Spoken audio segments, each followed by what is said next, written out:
Alice's Adventures in Wonderland by Lewis Carroll. Chapter 1. Down the Rabbit Hole. Alice was beginning to get very tired of sitting by her sister on the bank and of having nothing to do. Once or twice she had peeped into the book her sister was reading, but it had no pictures or conversations in it. And what is the use of a book, thought Alice, without pictures or conversations? So she was considering in her own mind, as well as she could, for the hot day made her feel very sleepy and stupid, whether the pleasure of making a daisy chain would be worth the trouble of getting up and picking the daisies, when suddenly a white rabbit with pink eyes ran close by her. There was nothing so very remarkable in that, nor did Alice think it so very much out of the way to hear the rabbit say to itself, oh dear, I shall be late." When she thought it over afterwards, it occurred to her that she ought to have wondered at this, but at the time it all seemed quite natural. But when the rabbit actually took a watch out of its waistcoat pocket and looked at it and then hurried on, Alice started to her feet, for it flashed across her mind that she had never before seen a rabbit with either a waistcoat pocket or a watch to take out of it, and burning with curiosity, she ran across the field after it, and fortunately was just in time to see it pop down a large rabbit hole under the hedge. In another moment down went Alice after it, never once considering how in the world she was to get out again. The rabbit hole went straight on like a tunnel for some way, and then dipped suddenly down, so suddenly that Alice had not a moment to think about stopping herself before she found herself falling down a very deep well. Either the well was very deep, or she fell very slowly, for she had plenty of time as she went down to look about her and to wonder what was going to happen next. First, she tried to look down and make out what she was coming to, but it was too dark to see anything. Then she looked at the sides of the well and noticed that they were filled with cupboards and bookshelves. Here and there she saw maps and pictures hung upon pegs. She took down a jar from one of the shelves as she passed. It was labeled orange marmalade, but to her great disappointment it was empty. She did not like to drop the jar for fear of killing somebody underneath, so managed to put it into one of the cupboards as she fell past it. Well, thought Alice to herself, after such a fall as this, I shall think nothing of tumbling downstairs. How brave they'll all think me at home. Why, I wouldn't say anything about it, even if I fell off the top of the house, which was very likely true. Down, down, down. Would the fall never come to an end? I wonder how many miles I've fallen by this time, she said aloud. I must be getting somewhere near the center of the earth. Let me see, that would be 4,000 miles down, I think. For you see, Alice had learned several things of this sort in her lessons in the schoolroom, and though this was not a very good opportunity for showing off her knowledge, as there was no one to listen to her, still it was good practice to say it over. Yes, that's about the right distance, but then I wonder what latitude or longitude I've got to. Alice had no idea what latitude was, or longitude either, but thought they were nice grand words to say. Presently she began again. I wonder if I shall fall right through the earth. How funny it will seem to come out among the people that walk with their heads downward. The antipathies, I think. She was rather glad there was no one listening this time, as it didn't sound at all the right word. But I shall have to ask them what the name of the country is, you know. Please, Mum, is this New Zealand or Australia? And she tried to curtsy as she spoke. Fancy curtsying as you're falling through the air. Do you think you could manage it? And what an ignorant little girl she'll think me for asking. No, it will never do to ask. Perhaps I shall see it written up somewhere. Down, down, down. There was nothing else to do, so Alice soon began talking again. Dinah will miss me very much tonight, I should think. Dinah was the cat. I hope they'll remember her saucer of milk at tea time. Dinah, my dear, I wish you were down here with me. There are no mice in the air, I'm afraid. But you might catch a bat, and that's very like a mouse, you know. But do cats eat bats, I wonder? And here Alice began to get rather sleepy, and went on saying to herself, in a dreamy sort of way, do cats eat bats? Do cats eat bats? And sometimes, do bats eat cats? For you see, as she couldn't answer either question, it didn't much matter which way she put it. She felt that she was dozing off, and had just begun to dream that she was walking hand in hand with Dinah, and saying to her very earnestly, now Dinah, tell me the truth, did you ever eat a bat? When suddenly, thump, thump, down she came upon a heap of sticks and dry leaves, and the fall was over. Alice was not a bit hurt, and she jumped up onto her feet in a moment. She looked up, but it was all dark overhead. Before her was another long passage, and the white rabbit was still in sight. hurrying down it. There was not a moment to be lost. Away went Alice like the wind, and was just in time to hear it say, as it turned a corner, "Oh my ears and whiskers, how late it's getting." She was close behind it when she turned the corner, but the rabbit was no longer to be seen. She found herself in a long, low hall, which was lit up by a row of lamps hanging from the roof. There were doors all round the hall, but they were all locked, and when Alice had been all the way down one side and up the other, trying every door, she walked sadly down the middle, wondering how she was ever to get out again. Suddenly she came upon a little three-legged table, all made of solid glass. There was nothing on it except a tiny golden key, and Alice's first thought was that it might belong to one of the doors of the hall. But alas, either the locks were too large or the key was too small, but at any rate, it would not open any of them. However, on the second time round, she came upon a low curtain she had not noticed before, and behind it was a little door about 15 inches high. She tried the little golden key in the lock, and to her great delight, it fitted. Alice opened the door and found that it led into a small passage, not much larger than a rat hole. She knelt down and looked along the passage into the loveliest garden you ever saw. How she longed to get out of that dark hall and wander about among those beds of bright flowers and those cool fountains, but she could not even get her head through the doorway. And even if my head would go through, thought poor Alice, it would be of very little use without my shoulders. Oh, how I wish I could shut up like a telescope. I think I could, if I only knew how to begin.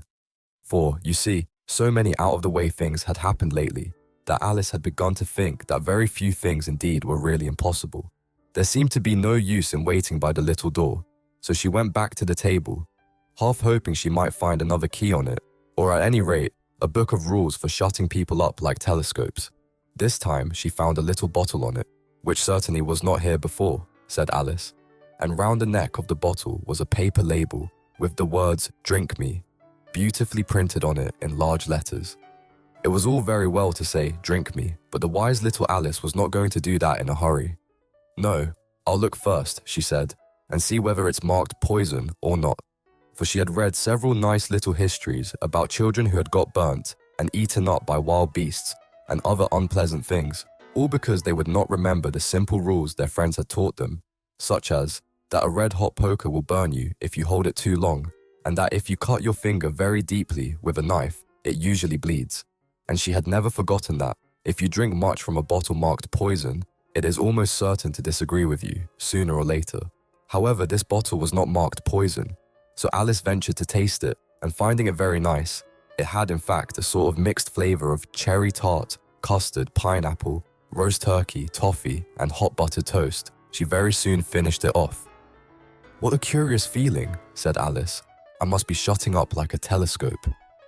And so it was indeed. She was now only 10 inches high, and her face brightened up at the thought that she was now the right size for going through the little door into that lovely garden.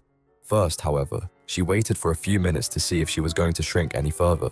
She felt a little nervous about this, for it might end, you know, said Alice to herself, in my going out altogether like a candle. I wonder what I should be like then. And she tried to fancy what the flame of a candle is like after the candle is blown out, for she could not remember ever having seen such a thing. After a while, finding that nothing more happened, she decided on going into the garden at once. But alas for poor Alice, when she got to the door, she found she had forgotten the little golden key. And when she went back to the table for it, she found she could not possibly reach it. She could see it quite plainly through the glass, and she tried her best to climb up one of the legs of the table, but it was too slippery. And when she had tired herself out with trying, the poor little thing sat down and cried. "Come, there's no use in crying like that," said Alice to herself rather sharply. "I advise you to leave off this minute." She generally gave herself very good advice, though she very seldom followed it, and sometimes she scolded herself so severely as to bring tears into her eyes. And once she remembered trying to box her own ears for having cheated herself in a game of croquet she was playing against herself, for this curious child was very fond of pretending to be two people. But it's no use now, thought poor Alice, to pretend to be two people. Why, there's hardly enough of me left to make one respectable person. Soon her eye fell on a little glass box that was lying under the table. She opened it and found in it a very small cake on which the words "Eat me" were beautifully marked in currants. "Well, I'll eat it," said Alice, "and if it makes me grow larger, I can reach the key. And if it makes me grow smaller, I can creep under the door. So either way, I'll get into the garden and I don't care which happens." She ate a little bit and said anxiously to herself, "Which way? Which way?" holding her hand on the top of her head to feel which way it was growing, and she was quite surprised to find that she remained the same size. To be sure, this generally happens when one eats cake, but Alice had got so much into the way of expecting nothing but out-of-the-way things to happen that it seemed quite dull and stupid for life to go on in the common way. So she set to work and very soon finished off the cake. Chapter 2. The Pool of Tears. "Curiouser and curiouser," cried Alice. She was so much surprised that for the moment she quite forgot how to speak good English. "Now I'm opening out like the largest telescope that ever was. Goodbye, feet." For when she looked down at her feet, they seemed to be almost out of sight. They were getting so far off. "Oh, my poor little feet. I wonder who will put on your shoes and stockings for you now, dears. I'm sure I shan't be able. I shall be a great deal too far off to trouble myself about you. You must manage the best way you can, but I must be kind to them," thought Alice, "or perhaps they won't walk the way I want to go. Let me see, I'll give them a new pair of boots every Christmas." And she went on planning to herself how she would manage it. They must go by the carrier, she thought. And how funny it will seem, sending presents to one's own feet, and how odd the directions will look. Alice's right foot escraps hearthrug near the fender, with Alice's love. Oh dear, what nonsense I'm talking.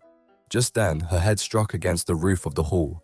In fact, she was now more than 9 feet high, and she at once took up the little golden key and hurried off to the garden door.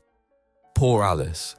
It was as much as she could do, lying down on one side, to look through into the garden with one eye. But to get through was more hopeless than ever. She sat down and began to cry again. "You ought to be ashamed of yourself," said Alice. "A great girl like you," she might well say this, "to go on crying in this way. Stop this moment, I tell you." But she went on all the same, shedding gallons of tears, until there was a large pool all round her, about 4 inches deep and reaching half down the hall. After a time, she heard a little pattering of feet in the distance, and she hastily dried her eyes to see what was coming. It was the White Rabbit returning, splendidly dressed, with a pair of white kid gloves in one hand and a large fan in the other. He came trotting along in a great hurry, muttering to himself as he came, "Oh, the Duchess, the Duchess! Oh, won't she be savage if I've kept her waiting?" Alice felt so desperate that she was ready to ask help of anyone.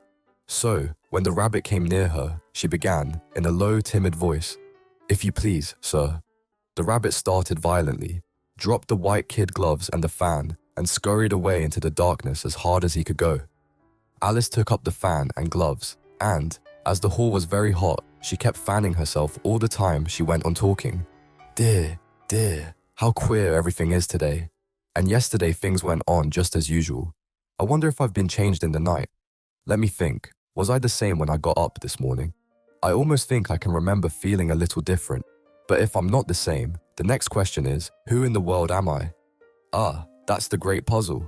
And she began thinking over all the children she knew that were of the same age as herself, to see if she could have been changed for any of them. "I'm sure I'm not Ada," she said, "for her hair goes in such long ringlets, and mine doesn't go in ringlets at all. And I'm sure I can't be Mabel, for I know all sorts of things, and she knows such a very little. Besides, she's she, and I'm I, and, oh dear, how puzzling it all is. I'll try if I know all the things I used to know. Let me see, 4 times 5 is 12, and 4 times 6 is 13, and 4 times 7 is, oh dear, I shall never get to 20 at that rate. However, the multiplication table doesn't signify. Let's try geography. London is the capital of Paris, and Paris is the capital of Rome, and Rome, no, that's all wrong, I'm certain. I must have been changed for Mabel. I'll try and say, how doth the little..." And she crossed her hands on her lap as if she was saying lessons, and began to repeat it, but her voice sounded hoarse and strange, and the words did not come the same as they used to do. "How doth the little crocodile improve his shining tail and pour the waters of the Nile? On every golden scale, how cheerfully he seems to grin, how neatly spread his claws, and welcome little fishes in, with gently smiling jaws." "I'm sure those are not the right words," said poor Alice, and her eyes filled with tears again as she went on. "I must be Mabel after all, and I shall have to go and live in that poky little house and have next to no toys to play with, and oh, ever so many lessons to learn. No, I've made up my mind about it. If I'm Mabel, I'll stay down here. It'll be no use their putting their heads down and saying, "Come up again, dear." I shall only look up and say, "Who am I then? Tell me that first, and then, if I like being that person, I'll come up. If not, I'll stay down here till I'm somebody else." "But oh dear," cried Alice, with a sudden burst of tears. "I do wish they would put their heads down. I'm so very tired of being all alone here." As she said this, she looked down at her hands and was surprised to see that she had put on one of the rabbit's little white kid gloves while she was talking. "How can I have done that?" she thought. "I must be growing small again." She got up and went to the table to measure herself by it and found that, as nearly as she could guess, she was now about 2 feet high and was going on shrinking rapidly. She soon found out that the cause of this was the fan she was holding, and she dropped it hastily, just in time to avoid shrinking away altogether. "That was a narrow escape," said Alice, a good deal frightened at the sudden change, but very glad to find herself still in existence. "And now for the garden." And she ran with all speed back to the little door. But alas, the little door was shut again, and the little golden key was lying on the glass table as before. And things are worse than ever, thought the poor child. For I never was so small as this before, never, and I declare it's too bad that it is. As she said these words, her foot slipped, and in another moment, splash, she was up to her chin in salt water.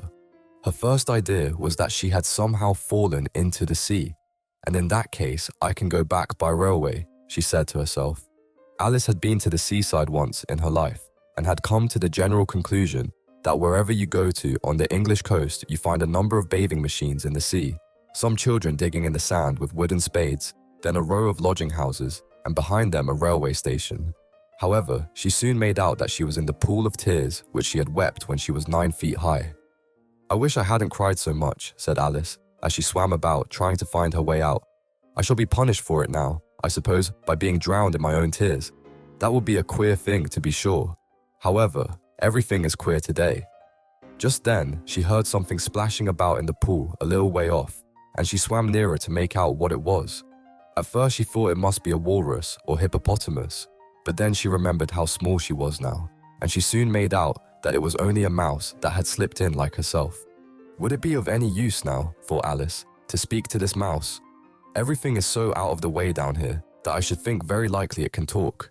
At any rate, there's no harm in trying. So she began, "Oh mouse, do you know the way out of this pool?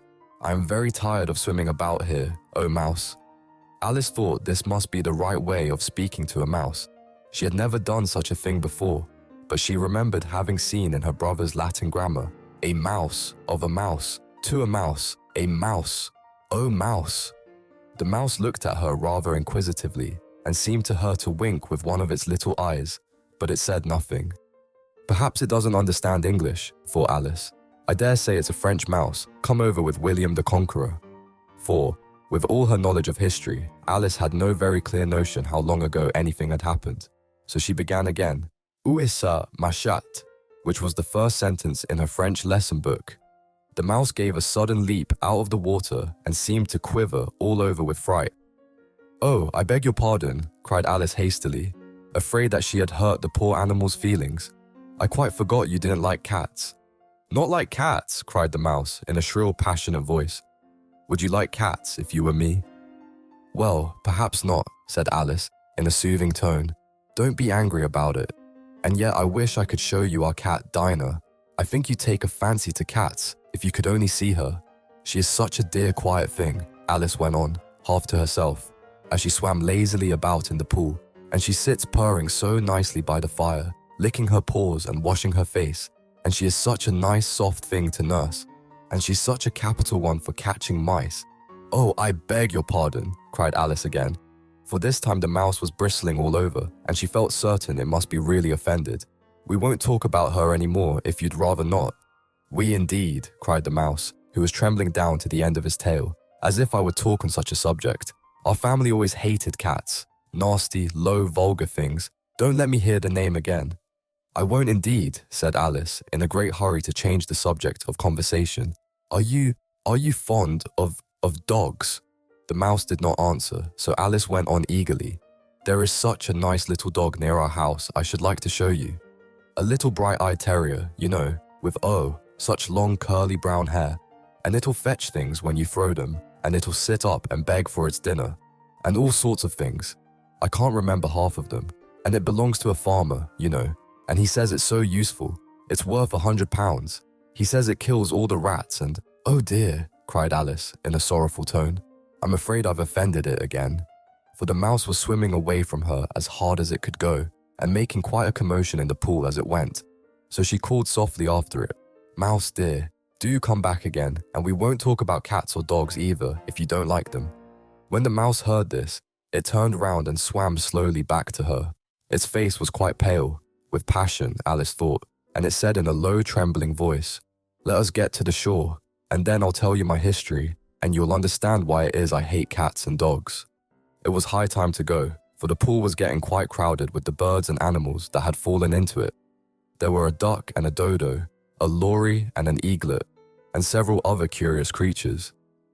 Alice led the way, and the whole party swam to the shore. Chapter 3. A Caucus Race and a Long Tail. They were indeed a queer-looking party that assembled on the bank, the birds with draggled feathers, the animals with their fur clinging close to them, and all dripping wet, cross, and uncomfortable. The first question, of course, was how to get dry again. They had a consultation about this, and after a few minutes it seemed quite natural to Alice to find herself talking familiarly with them, as if she had known them all her life. Indeed, she had quite a long argument with the lorry, who at last turned sulky, and would only say, "I am older than you, and must know better." And this Alice would not allow without knowing how old it was, and, as the lorry positively refused to tell its age, there was no more to be said. At last the mouse, who seemed to be a person of authority among them, called out, "Sit down, all of you, and listen to me. I'll soon make you dry enough." They all sat down at once in a large ring, with the mouse in the middle. Alice kept her eyes anxiously fixed on it, for she felt sure she would catch a bad cold if she did not get dry very soon. "Ahem," said the mouse with an important air. "Are you all ready? This is the driest thing I know. Silence all round, if you please." William the Conqueror, whose cause was favoured by the Pope, was soon submitted to by the English, who wanted leaders and had been of late much accustomed to usurpation and conquest. Edwin and Morcar, the Earls of Mercia and Northumbria.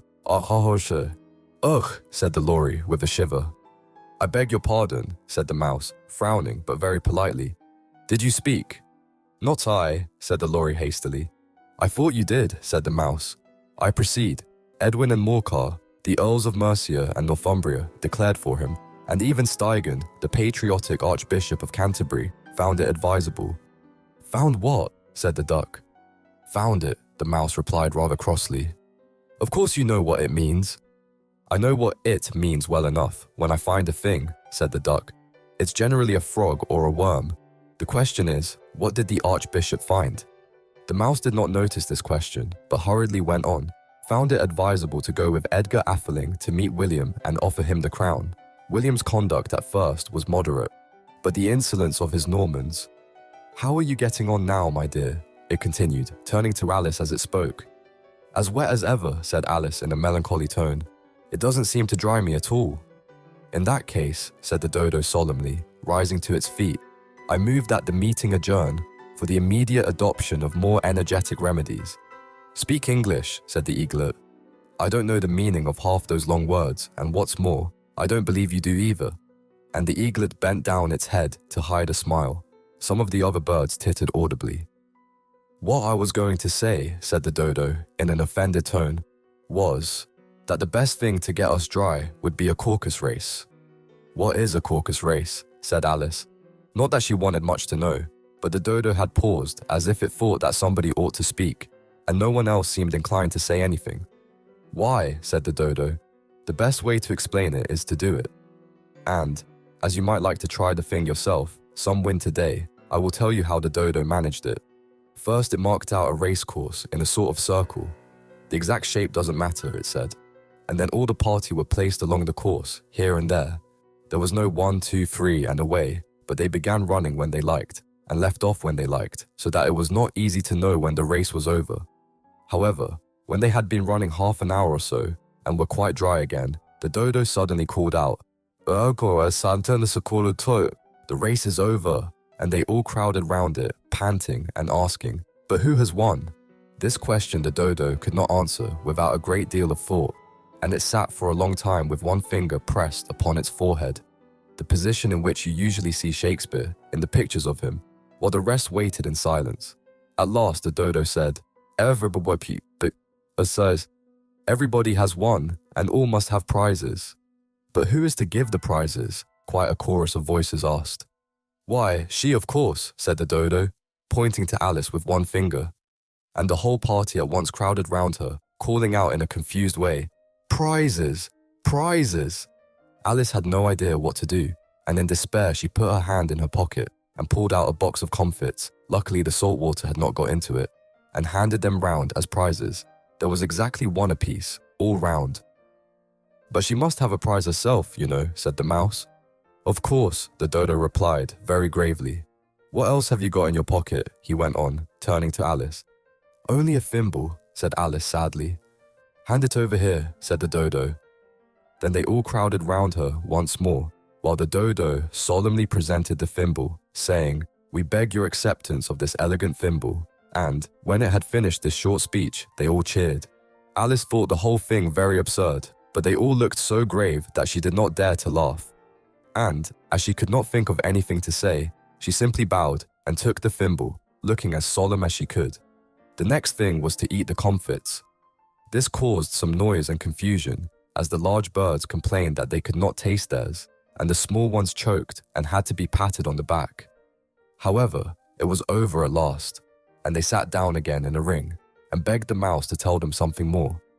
"You promised to tell me your history, you know," said Alice, "and why it is you hate C and D," she added in a whisper, half afraid that it would be offended again. "Mine is a long and a sad tale," said the mouse, turning to Alice and sighing. "It is a long tale, certainly," said Alice, looking down with wonder at the mouse's tail. "But why do you call it sad?" And she kept on puzzling about it while the mouse was speaking, so that her idea of the tale was something like this. "Fury said to a mouse that he met in the house, 'Let us both go to law, I will prosecute you. Come, I'll take no denial, we must have a trial, for really this morning I've nothing to do.' Said the mouse to the cur, 'Such a trial, dear sir, with no jury or judge, would be wasting our breath.' 'I'll be judge, I'll be jury,' said cunning old Fury. 'I'll try the whole cause and condemn you to death.' 'You're not attending,' said the mouse to Alice severely. 'What are you thinking of?' 'I beg your pardon,' said Alice very humbly. 'You had got to the fifth bend, I think.' 'I had not,' cried the mouse, sharply and very angrily. 'A knot,' said Alice, always ready to make herself useful, and looking anxiously about her.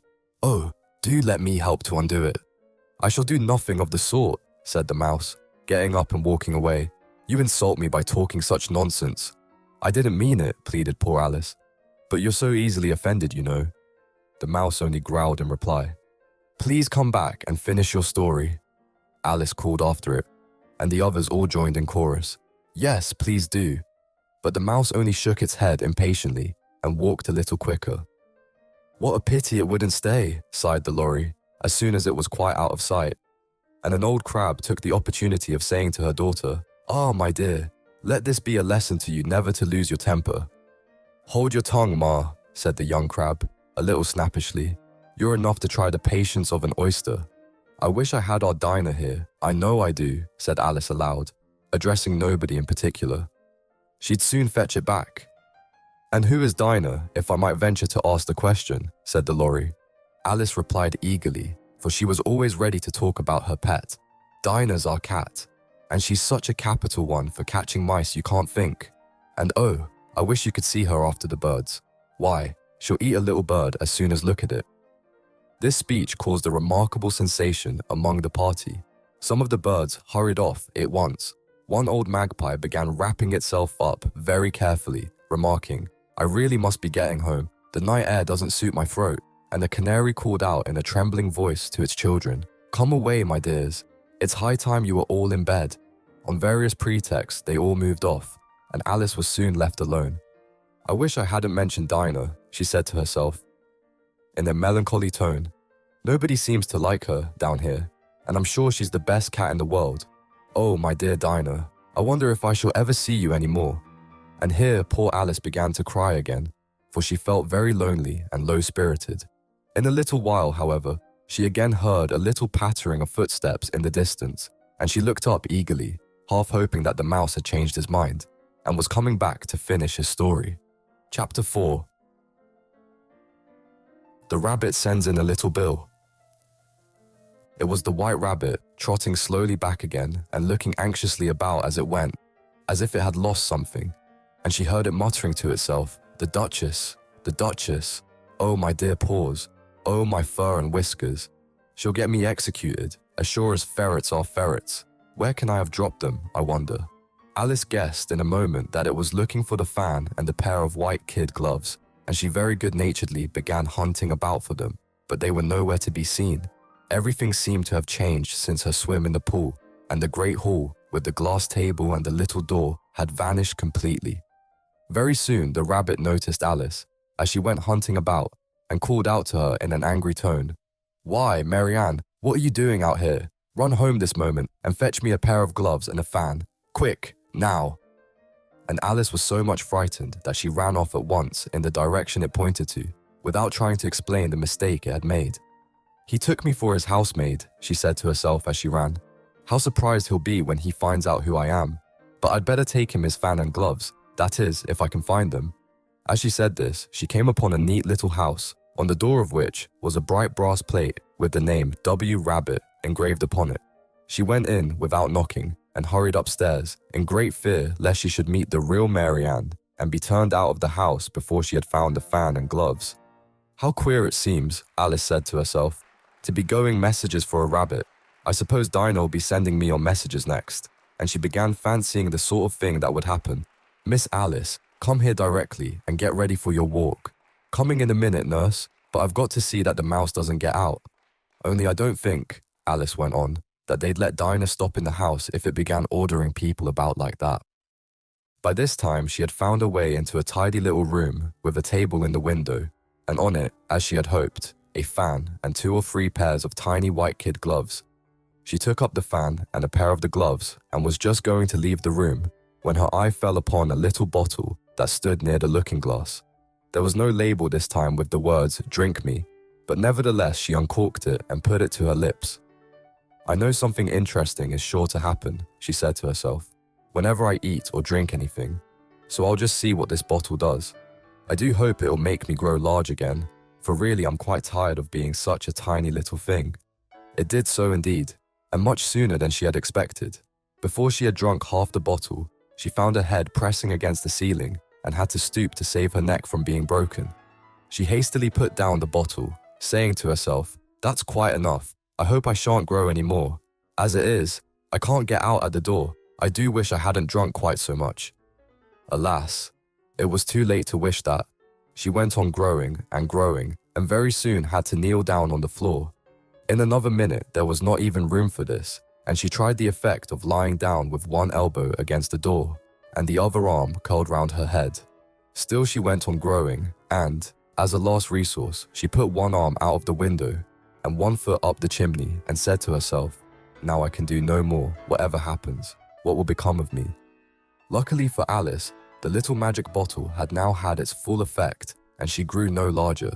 Still, it was very uncomfortable, and, as there seemed to be no sort of chance of her ever getting out of the room again, no wonder she felt unhappy.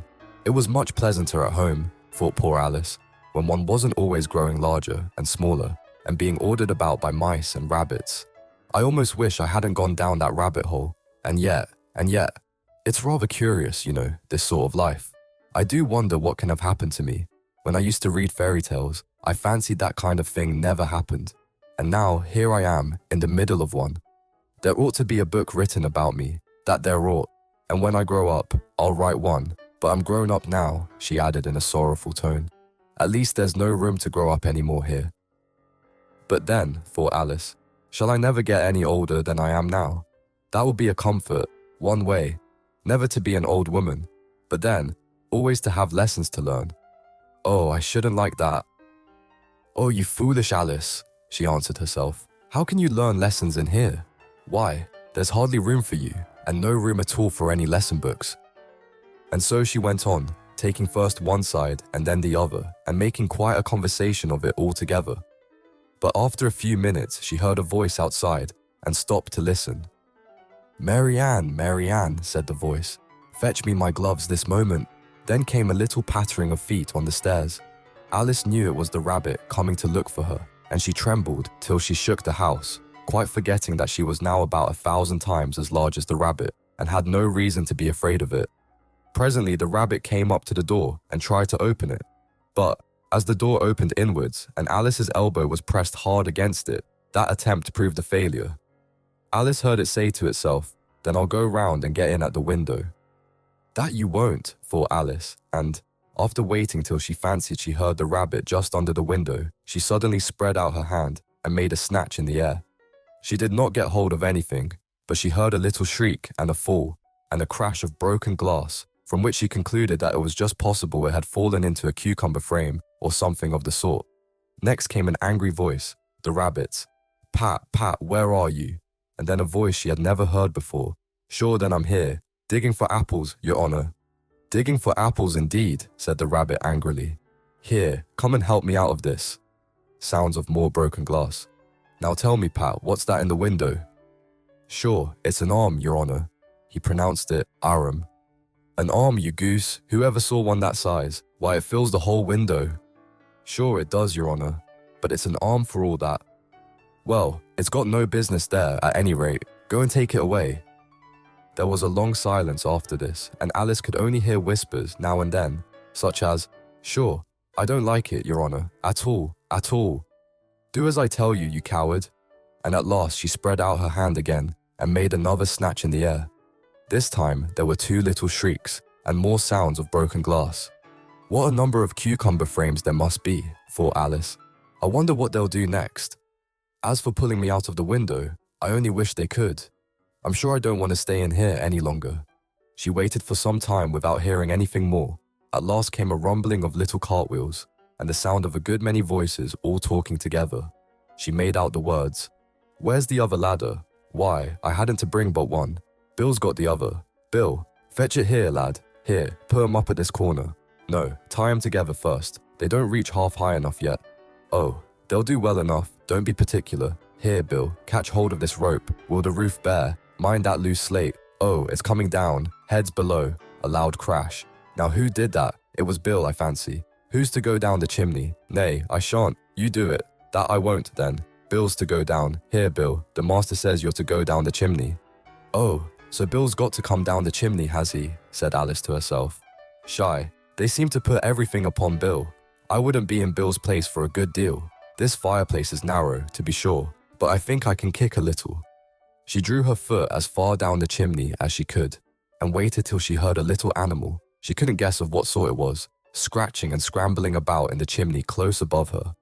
Then, saying to herself, "This is Bill," she gave one sharp kick and waited to see what would happen next. The first thing she heard was a general chorus of, "There goes Bill." Then the rabbit's voice along, "Catch him, you by the hedge." Then silence, and then another confusion of voices. "Hold up his head, Brandy now. Don't choke him. How was it, old fellow? What happened to you? Tell us all about it." Last came a little feeble squeaking voice. "That's Bill," thought Alice. "Well, I hardly know. No more, thank ye. I'm better now. But I'm a deal too flustered to tell you. All I know is something comes at me like a jack-in-the-box, and up I goes like a skyrocket." "So you did, old fellow," said the others.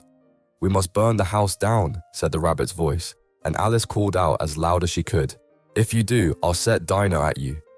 There was a dead silence instantly, and Alice thought to herself, "I wonder what they will do next. If they had any sense, they'd take the roof off." After a minute or two, they began moving about again, and Alice heard the rabbit say, "A barrowful will do to begin with." A barrowful of what? thought Alice. But she had not long to doubt, for the next moment a shower of little pebbles came rattling in at the window, and some of them hit her in the face. "I'll put a stop to this," she said to herself, and shouted out, "You'd better not do that again," which produced another dead silence. Alice noticed with some surprise that the pebbles were all turning into little cakes as they lay on the floor, and a bright idea came into her head. "If I eat one of these cakes," she thought, "it's sure to make some change in my size. and as it can't possibly make me larger, it must make me smaller, I suppose. So she swallowed one of the cakes, and was delighted to find that she began shrinking directly. As soon as she was small enough to get through the door, she ran out of the house and found quite a crowd of little animals and birds waiting outside. The poor little lizard, Bill, was in the middle, being held up by 2 guinea pigs who were giving it something out of a bottle. They all made a rush at Alice the moment she appeared, but she ran off as hard as she could and soon found herself safe in a thick wood. "The first thing I've got to do," said Alice to herself as she wandered about in the wood, "is to grow to my right size again, and the second thing is to find my way into that lovely garden. I think that will be the best plan." It sounded an excellent plan, no doubt, and very neatly and simply arranged. The only difficulty was that she had not the smallest idea how to set about it. And while she was peering about anxiously among the trees, a little sharp bark just over her head made her look up in a great hurry. An enormous puppy was looking down at her with large round eyes and feebly stretching out one paw, trying to touch her. "Poor little thing," said Alice in a coaxing tone, and she tried hard to whistle to it. But she was terribly frightened all the time at the thought that it might be hungry, in which case it would be very likely to eat her up in spite of all her coaxing. Hardly knowing what she did, she picked up a little bit of stick and held it out to the puppy, whereupon the puppy jumped into the air off all its feet at once with a yelp of delight and rushed at the stick and made believe to worry it. Then Alice dodged behind a great thistle to keep herself from being run over, and the moment she appeared on the other side, the puppy made another rush at the stick and tumbled head over heels in its hurry to get hold of it.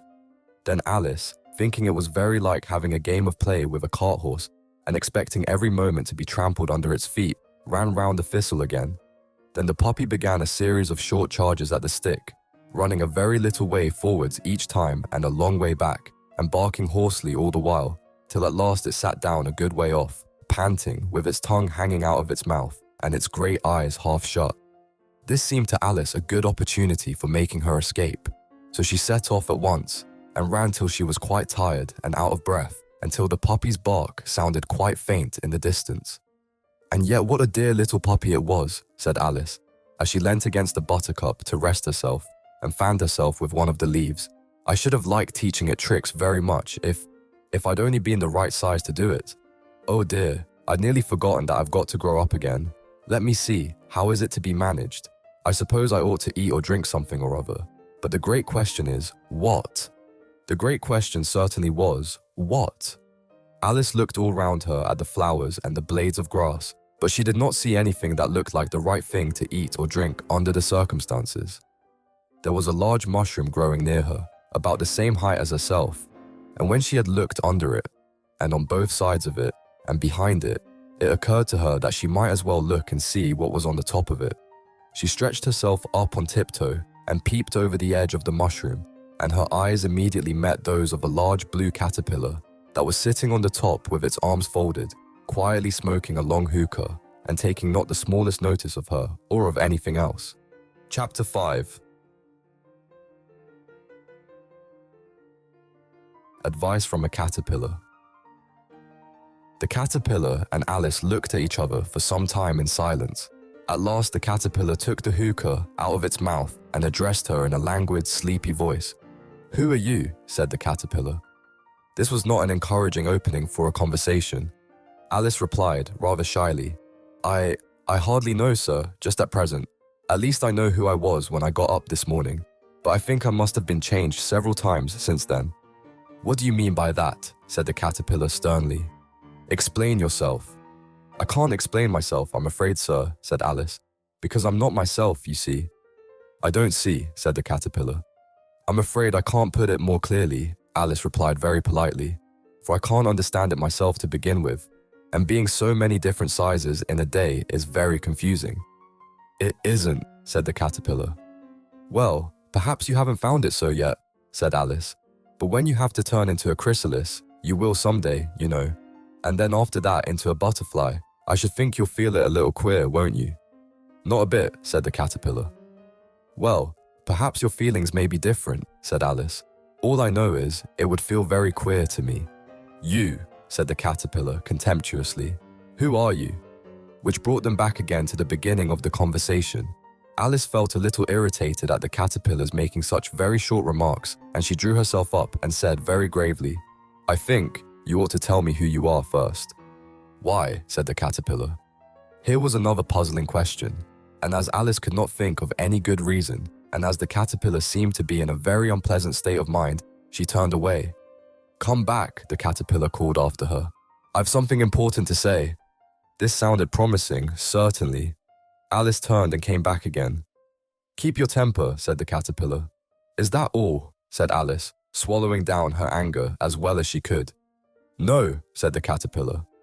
Alice thought she might as well wait, as she had nothing else to do, and perhaps after all it might tell her something worth hearing.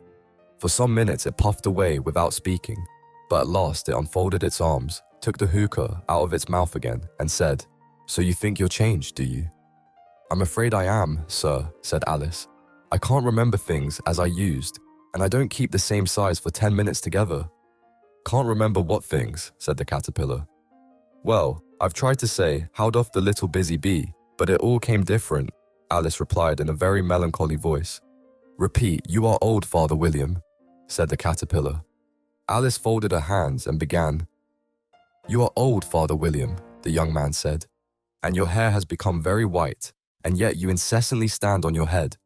Do you think, at your age, it is right?"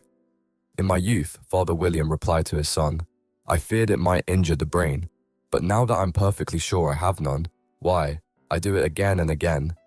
"You are old," said the youth, "as I mentioned before, and have grown most uncommonly fat, yet you turned a back somersault in at the door. Pray, what is the reason of that?" "In my youth," said the sage, as he shook his grey locks, "I kept all my limbs very supple. By the use of this ointment, 1 shilling the box. Allow me to sell you a couple." "You are old," said the youth, "and your jaws are too weak for anything tougher than suet, yet you finished the goose, with the bones and the beak. Pray, how did you manage to do it?" "In my youth," said his father, "I took to the law, and argued each case with my wife, and the muscular strength which it gave to my jaw has lasted the rest of my life." "You are old," said the youth. "One would hardly suppose that your eye was as steady as ever, yet you balanced an eel on the end of your nose. What made you so awfully clever?" "I have answered 3 questions, and that is enough," said his father. "Don't give yourself airs. Do you think I can listen all day to such stuff? Be off, or I'll kick you downstairs." "That is not said right," said the caterpillar. "Not quite right, I'm afraid," said Alice timidly. "Some of the words have got altered." "It is wrong from beginning to end," said the caterpillar decidedly, and there was silence for some minutes. The caterpillar was the first to speak. "What size do you want to be?" it asked. "Oh, I'm not particular as to size," Alice hastily replied. "Only one doesn't like changing so often, you know?" "I don't know," said the caterpillar. Alice said nothing. She had never been so much contradicted in her life before, and she felt that she was losing her temper. "Are you content now?" said the caterpillar. "Well, I should like to be a little larger, sir, if you wouldn't mind," said Alice. 3 inches is such a wretched height to be." "It is a very good height indeed," said the caterpillar angrily, rearing itself upright as it spoke. It was exactly 3 inches high. "But I'm not used to it," pleaded poor Alice in a piteous tone, and she thought of herself, "I wish the creatures wouldn't be so easily offended." "You'll get used to it in time," said the caterpillar. And it put the hookah into its mouth and began smoking again. This time Alice waited patiently until it chose to speak again. In a minute or two, the caterpillar took the hookah out of its mouth and yawned once or twice and shook itself. Then it got down off the mushroom and crawled away in the grass, merely remarking as it went, "One side will make you grow taller, and the other side will make you grow shorter." "One side of what? The other side of what?" thought Alice to herself. "Of the mushroom," said the caterpillar, just as if she had asked it aloud, and in another moment it was out of sight. Alice remained looking thoughtfully at the mushroom for a minute, trying to make out which were the 2 sides of it, and as it was perfectly round, she found this a very difficult question. However, at last she stretched her arms round it as far as they would go, and broke off a bit of the edge with each hand. "And now, which is which?" she said to herself, and nibbled a little of the right-hand bit to try the effect. The next moment she felt a violent blow underneath her chin. It had struck her foot. She was a good deal frightened by this very sudden change, but she felt that there was no time to be lost, as she was shrinking rapidly, so she set to work at once to eat some of the other bit. Her chin was pressed so closely against her foot that there was hardly room to open her mouth, but she did it at last and managed to swallow a morsel of the left-hand bit. "Come, my head's free at last," said Alice in a tone of delight, which changed into alarm in another moment when she found that her shoulders were nowhere to be found. All she could see when she looked down was an immense length of neck which seemed to rise like a stalk out of a sea of green leaves that lay far below her. "What can all that green stuff be?" said Alice. "And where have my shoulders got to? And oh, my poor hands, how is it I can't see you?" She was moving them about as she spoke, but no result seemed to follow, except a little shaking among the distant green leaves. As there seemed to be no chance of getting her hands up to her head, she tried to get her head down to them and was delighted to find that her neck would bend about easily in any direction, like a serpent. She had just succeeded in curving it down into a graceful zigzag and was going to dive in among the leaves, which she found to be nothing but the tops of the trees under which she had been wandering, when a sharp hiss made her draw back in a hurry. A large pigeon had flown into her face and was beating her violently with its wings. "Serpent!" screamed the pigeon. "I'm not a serpent," said Alice indignantly. "Let me alone." "Serpent, I say again," repeated the pigeon, but in a more subdued tone, and added with a kind of sob, "I've tried every way, and nothing seems to suit them." "I haven't the least idea what you're talking about," said Alice. "I've tried the roots of trees, and I've tried banks, and I've tried hedges," the pigeon went on, without attending to her. "But those serpents, there's no pleasing them." Alice was more and more puzzled, but she thought there was no use in saying anything more till the pigeon had finished. "As if it wasn't trouble enough hatching the eggs," said the pigeon, "but I must be on the lookout for serpents night and day. Why, I haven't had a wink of sleep these 3 weeks." "I'm very sorry you've been annoyed," said Alice, who was beginning to see its meaning. "And just as I'd taken the highest tree in the wood," continued the pigeon, raising its voice to a shriek, "and just as I was thinking I should be free of them at last, they must needs come wriggling down from the sky. Ugh, serpent." "But I'm not a serpent, I tell you," said Alice. I'm a... "Well, what are you?" said the pigeon. "I can see you're trying to invent something." I'm a little girl," said Alice, rather doubtfully, as she remembered the number of changes she had gone through that day. "A likely story indeed," said the pigeon in a tone of the deepest contempt. "I've seen a good many little girls in my time, but never one with such a neck as that. No, you're a serpent, and there's no use denying it. I suppose you'll be telling me next that you never tasted an egg." "I have tasted eggs, certainly," said Alice, who was a very truthful child, "but little girls eat eggs quite as much as serpents do, you know." "I don't believe it," said the pigeon, "but if they do, why then they're a kind of serpent, that's all I can say." This was such a new idea to Alice that she was quite silent for a minute or two, which gave the pigeon the opportunity of adding, "You're looking for eggs, I know that well enough. And what does it matter to me whether you're a little girl or a serpent?" "It matters a good deal to me," said Alice hastily, "but I'm not looking for eggs, as it happens. And if I was, I shouldn't want yours. I don't like them raw." "Well, be off then," said the pigeon in a sulky tone, as it settled down again into its nest. Alice crouched down among the trees as well as she could, for her neck kept getting entangled among the branches, and every now and then she had to stop and untwist it. After a while, she remembered that she still held the pieces of mushroom in her hands, and she set to work very carefully, nibbling first at one and then at the other, and growing sometimes taller and sometimes shorter, until she had succeeded in bringing herself down to her usual height. It was so long since she had been anything near the right size that it felt quite strange at first, but she got used to it in a few minutes and began talking to herself, as usual. "Come, there's half my plan done now. How puzzling all these changes are. I'm never sure what I'm going to be from one minute to another. However, I've got back to my right size. The next thing is to get into that beautiful garden. How is that to be done, I wonder?" As she said this, she came suddenly upon an open place with a little house in it about 4 feet high. "Whoever lives there," thought Alice, "it will never do to come upon them this size. Why, I should frighten them out of their wits." So she began nibbling at the right-hand bit again and did not venture to go near the house till she had brought herself down to 9 inches high. Chapter 6. Pig and Pepper. For a minute or two, she stood looking at the house and wondering what to do next, when suddenly a footman in livery came running out of the wood. She considered him to be a footman because he was in livery. Otherwise, judging by his face only, she would have called him a fish, and rapped loudly at the door with his knuckles. It was opened by another footman in livery, with a round face and large eyes like a frog, and both footmen, Alice noticed, had powdered hair that curled all over their heads. She felt very curious to know what it was all about, and crept a little way out of the wood to listen. The fish footman began by producing from under his arm a great letter, nearly as large as himself, and this he handed over to the other, saying in a solemn tone, "For the Duchess, an invitation from the Queen to play croquet." The frog footman repeated in the same solemn tone, only changing the order of the words a little, "From the Queen, an invitation for the Duchess to play croquet." Then they both bowed low, and their curls got entangled together.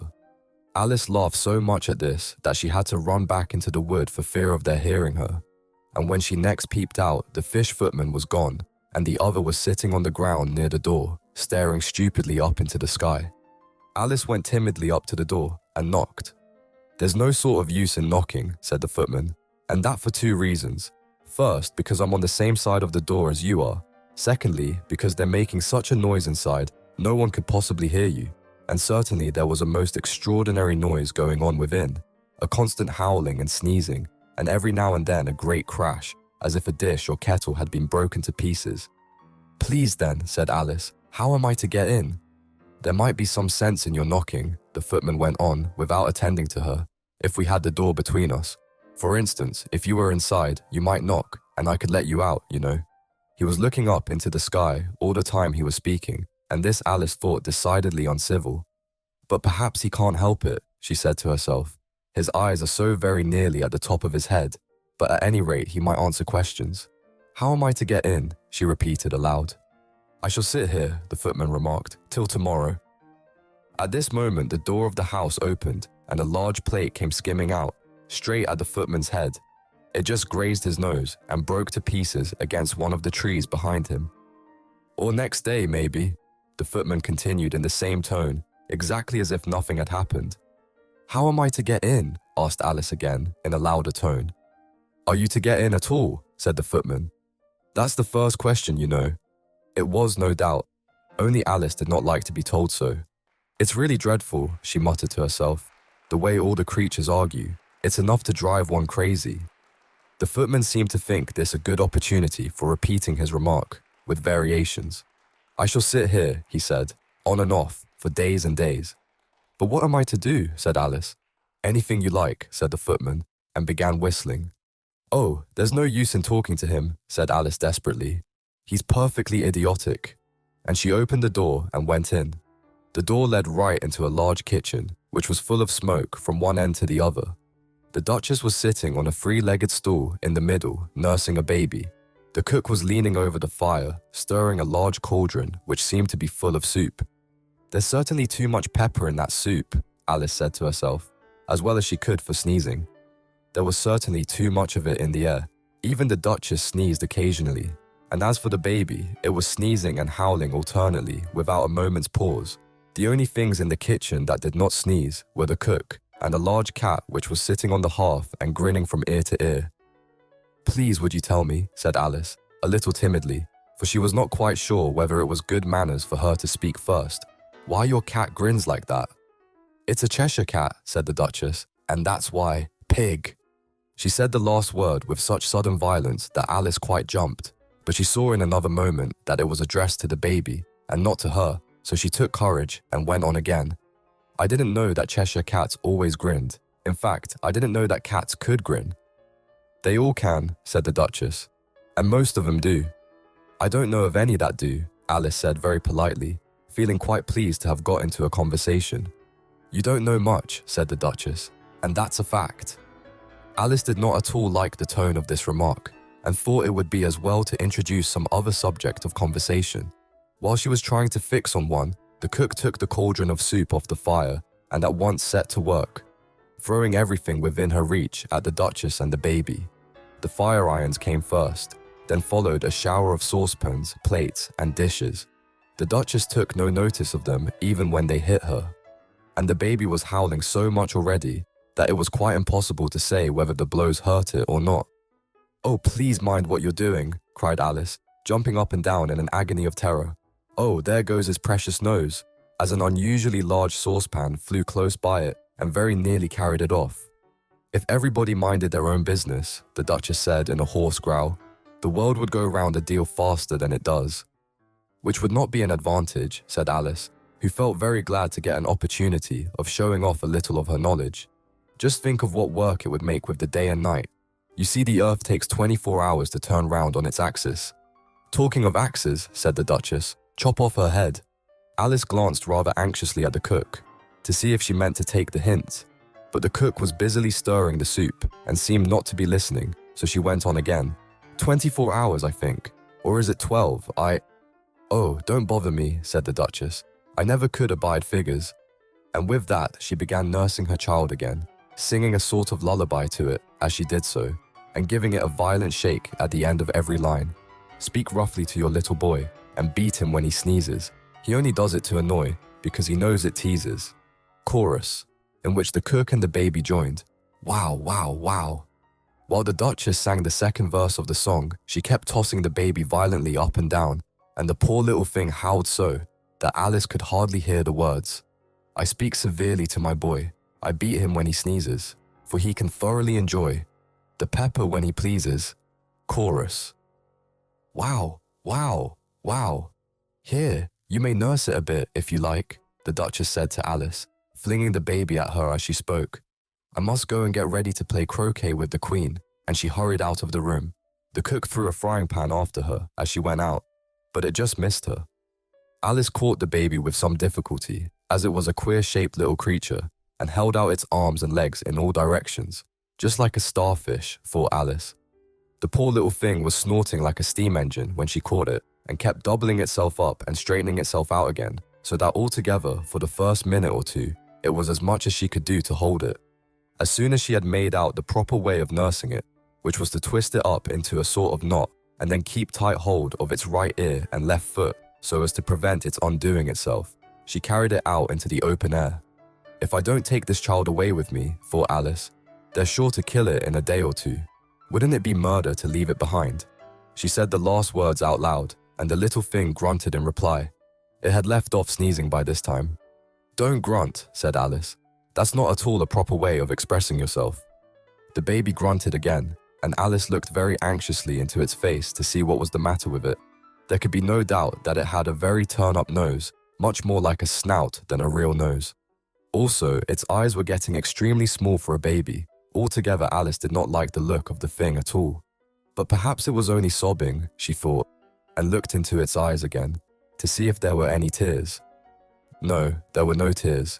"If you're going to turn into a pig, my dear," said Alice, seriously, "I'll have nothing more to do with you. Mind now." The poor little thing sobbed again, or grunted, it was impossible to say which, and they went on for some while in silence. Alice was just beginning to think to herself, "Now, what am I to do with this creature when I get it home?" when it grunted again, so violently that she looked down into its face in some alarm. This time there could be no mistake about it. It was neither more nor less than a pig, and she felt that it would be quite absurd for her to carry it further. So she set the little creature down and felt quite relieved to see it trot away quietly into the wood. If it had grown up, she said to herself, it would have made a dreadfully ugly child, but it makes rather a handsome pig, I think. And she began thinking over other children she knew, who might do very well as pigs, and was just saying to herself, if one only knew the right way to change them. When she was a little startled by seeing the Cheshire Cat sitting on a bough of a tree a few yards off. The cat only grinned when it saw Alice. It looked good-natured, she thought. Still, it had very long claws and a great many teeth, so she felt that it ought to be treated with respect. "Cheshire Puss," she began, rather timidly, as she did not at all know whether it would like the name. However, it only grinned a little wider. "Come, it's pleased so far," thought Alice, and she went on. "Would you tell me, please, which way I ought to go from here?" "That depends a good deal on where you want to get to," said the cat. "I don't much care where," said Alice. "Then it doesn't matter which way you go," said the cat. "So long as I get somewhere," Alice added as an explanation. "Oh, you're sure to do that," said the cat, "if you only walk long enough." Alice felt that this could not be denied, so she tried another question. What sort of people live about here? In that direction, the cat said, waving its right paw round, lives a hatter, and in that direction, waving the other paw, lives a March hare. Visit either you like, they're both mad. But I don't want to go among mad people, Alice remarked. Oh, you can't help that, said the cat. We're all mad here. I'm mad. You're mad. How do you know I'm mad? Said Alice. You must be, said the cat, or you wouldn't have it come here. Alice didn't think that proved it at all. However, she went on. And how do you know that you're mad? To begin with, said the cat, a dog's not mad. You grant that? I suppose so, said Alice. Well then, the cat went on. You see, a dog growls when it's angry and wags its tail when it's pleased. Now I growl when I'm pleased and wag my tail when I'm angry. Therefore, I'm mad. I call it purring, not growling, said Alice. Call it what you like, said the cat. Do you play croquet with the Queen today? I should like it very much, said Alice, but I haven't been invited yet. You'll see me there, said the cat, and vanished. Alice was not much surprised at this. She was getting so used to queer things happening. While she was looking at the place where it had been, it suddenly appeared again. By the by, what became of the baby? Said the cat. I'd nearly forgotten to ask. It turned into a pig, Alice quietly said, just as if it had come back in a natural way. I thought it would, said the cat, and vanished again. Alice waited a little, half expecting to see it again, but it did not appear, and after a minute or two, she walked on in the direction in which the March hare was said to live. I've seen hatters before, she said to herself. The March hare will be much the most interesting, and perhaps as this is May, it won't be raving mad. At least not so mad as it was in March. As she said this, she looked up, and there was the cat again, sitting on a branch of a tree. Did you say pig or fig? Said the cat. I said pig, replied Alice, and I wish you wouldn't keep appearing and vanishing so suddenly. You make one quite giddy.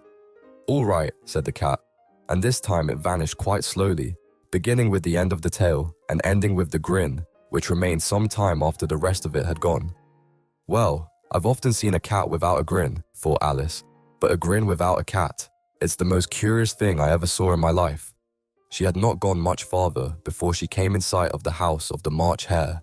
She thought it must be the right house, because the chimneys were shaped like ears and the roof was thatched with fur.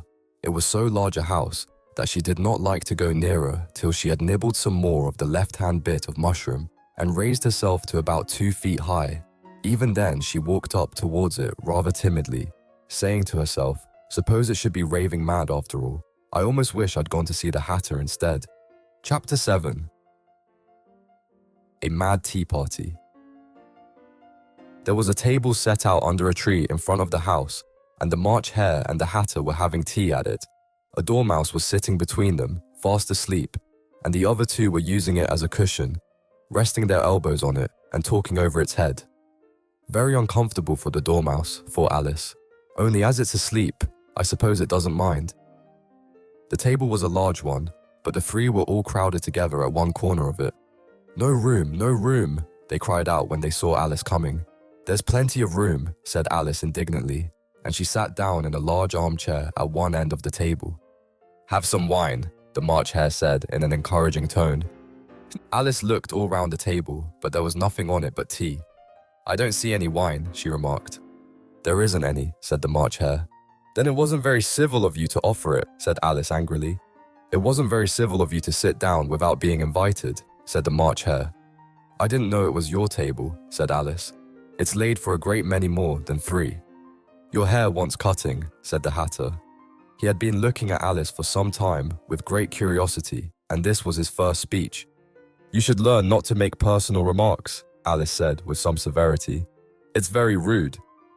The hatter opened his eyes very wide on hearing this, but all he said was, why is a raven like a writing desk? Come here, we shall have some for now, thought Alice. I'm glad they've begun asking riddlers. I believe I can guess that, she added allude. Do you mean that you think you can find out the answer to it, said the March hare. Exactly so, said Alice. Then you should say what you mean, the March hare went on. I do, Alice hastily replied. At least I mean what I say. That's the same thing, you know. Not the same thing a bit, said the hatter. You might just as well say that I see what I eat is the same thing as I eat what I see. You might just as well say, added the March hare, that I like what I get is the same thing as I get what I like. You might just as well say, added the Dormouse, who seemed to be talking in his sleep, that I breathe when I sleep is the same thing as I sleep when I breathe. It is the same thing with you, said the Hatter, and here the conversation dropped, and the party sat silent for a minute, while Alice thought over all she could remember about ravens and writing desks, which wasn't much. The Hatter was the first to break the silence. What day of the month is it? He said, turning to Alice. He had taken his watch out of his pocket and was looking at it uneasily, shaking it every now and then and holding it to his ear. Alice considered a little and then said, the 4th. 2 days wrong, sighed the Hatter. I told you butter wouldn't sweet the works, he added, looking angrily at the March Hare. It was the best butter, the March Hare meekly replied. Yes, but some crumbs must have got in as well, the Hatter grumbled. You shouldn't have put it in with the bread knife. The March Hare took the watch and looked at it gloomily. Then he dipped it into his cup of tea and looked at it again, but he could think of nothing better to say than his first remark. It was the best butter, you know. Alice had been looking over his shoulder with some curiosity. What a funny watch, she remarked. It tells the day of the month and doesn't tell what o'clock it is. Why should it? Muttered the Hatter. Does your watch tell you what year it is? Of course not, Alice replied very readily, but that's because it stays the same year for such a long time together. Which is just the case with mine, said the Hatter. Alice felt dreadfully puzzled. The Hatter's remark seemed to have no sort of meaning in it, and yet it was certainly English. I don't quite understand you, she said, as politely as she could. The Dormouse is asleep again, said the Hatter, and he poured a little hot tea upon its nose. The Dormouse shook its head impatiently and said, without opening its eyes, of course, just what I was going to remark myself. Have you guessed the riddle yet? The Hatter said, turning to Alice again. No, I give it up, Alice replied. What's the answer? I haven't the slightest idea, said the Hatter. Nor I, said the March Hare. Alice sighed wearily. I think you might do something better with the time, she said, than waste it in asking riddles that have no answers. If you knew time as well as I do, said the Hatter, you wouldn't talk about wasting it. It's him. I don't know what you mean, said Alice. Of course you don't, the Hatter said, tossing his head contemptuously. I dare say you never even spoke to time. Perhaps not, Alice cautiously replied, but I know I have to beat time when I learn music. Ah, that accounts for it, said the Hatter. He won't stand beating. Now, if you only kept on good terms with him, he'd do almost anything you liked with the clock. For instance, suppose it were 9 o'clock in the morning, just time to begin lessons. You'd only have to whisper a hint to time, and round goes the clock in a twinkling. 1:30, time for dinner. I only wish it was. The March Hare sighed to itself in a whisper. That would be grand, certainly, said Alice thoughtfully. But then, I shouldn't be hungry for it, you know? Not at first, perhaps, said the Hatter. But you could keep it to 1:30 as long as you liked. Is that the way you manage? Alice asked. The Hatter shook his head mournfully. Not I, he replied. We quarrelled last March, just before he went mad, you know, pointing with his teaspoon at the March Hare. It was at the great concert given by the Queen of Hearts, and I had to sing, Twinkle, twinkle, little bat. How I wonder what you're at. You know the song, perhaps? I've heard something like it, said Alice. It goes on, you know, the Hatter continued. In this way, up above the world you fly, like a tea tray in the sky. Twinkle, twinkle. Here the Dormouse shook itself and began singing in its sleep, Twinkle, twinkle, twinkle, twinkle, and went on so long that they had to pinch it to make it stop. Well, I'd hardly finished the first verse, said the Hatter, when the Queen jumped up and bawled out, He's murdering the time, off with his head. How dreadfully savage, exclaimed Alice. And ever since that, the Hatter went on in a mournful tone, he won't do a thing I ask. It's always 6 o'clock now. A bright idea came into Alice's head. Is that the reason so many tea things are put out here? She asked. Yes, that's it, said the Hatter with a sigh. It's always tea time, and we've no time to wash the things between whiles. Then you keep moving round, I suppose, said Alice. Exactly so, said the Hatter, as the things get used up. But what happens when you come to the beginning again? Alika ventura to ask. Suppose we change the subject, the March Hare interrupted, yawning. I'm getting tired of this. I vote the young lady tells us a story. I'm afraid I don't know one, said Alice, rather alarmed at the proposal. Then the dormouse shall, they both cried. Wake up, dormouse. And they pinched it on both sides at once. The dormouse slowly opened his eyes. I wasn't asleep, he said in a hoarse, feeble voice. I heard every word you fellows were saying. Tell us a story, said the March Hare. Yes, please do, pleaded Alice. And be quick about it, added the Hatter, or you'll be asleep again before it's done. Once upon a time there were 3 little sisters, the Dormouse began in a great hurry, and their names were Elsie, Lacey, and Tilly, and they lived at the bottom of a well. What did they live on? Said Alice, who always took a great interest in questions of eating and drinking. They lived on treacle, said the Dormouse, after thinking a minute or two. They couldn't have done that, you know, Alice gently remarked. They'd have been ill. So they were, said the Dormouse, very ill. Alice tried to fancy to herself what such an extraordinary ways of living would be like, but it puzzled her too much, so she went on. But why did they live at the bottom of a well? Take some more tea, the March Hare said to Alice, very earnestly. I've had nothing yet, Alice replied in an offended tone, so I can't take more. You mean you can't take less, said the Hatter. It's very easy to take more than nothing. Nobody asked your opinion, said Alice. Who's making personal remarks now? The Hatter asked triumphantly. Alice did not quite know what to say to this, so she helped herself to some tea and bread and butter, and then turned to the Dormouse and repeated her question. Why did they live at the bottom of a well? The Dormouse again took a minute or two to think about it, and then said, It was a treacle well. There's no such thing, Alice was beginning very angrily, but the Hatter and the March Hare went, Shh, shh, and the Dormouse sulkily remarked, If you can't be civil, you'd better finish the story for yourself. No, please go on, Alice said very humbly. I won't interrupt again. I dare say there may be one. One indeed, said the Dormouse indignantly. However, he consented to go on.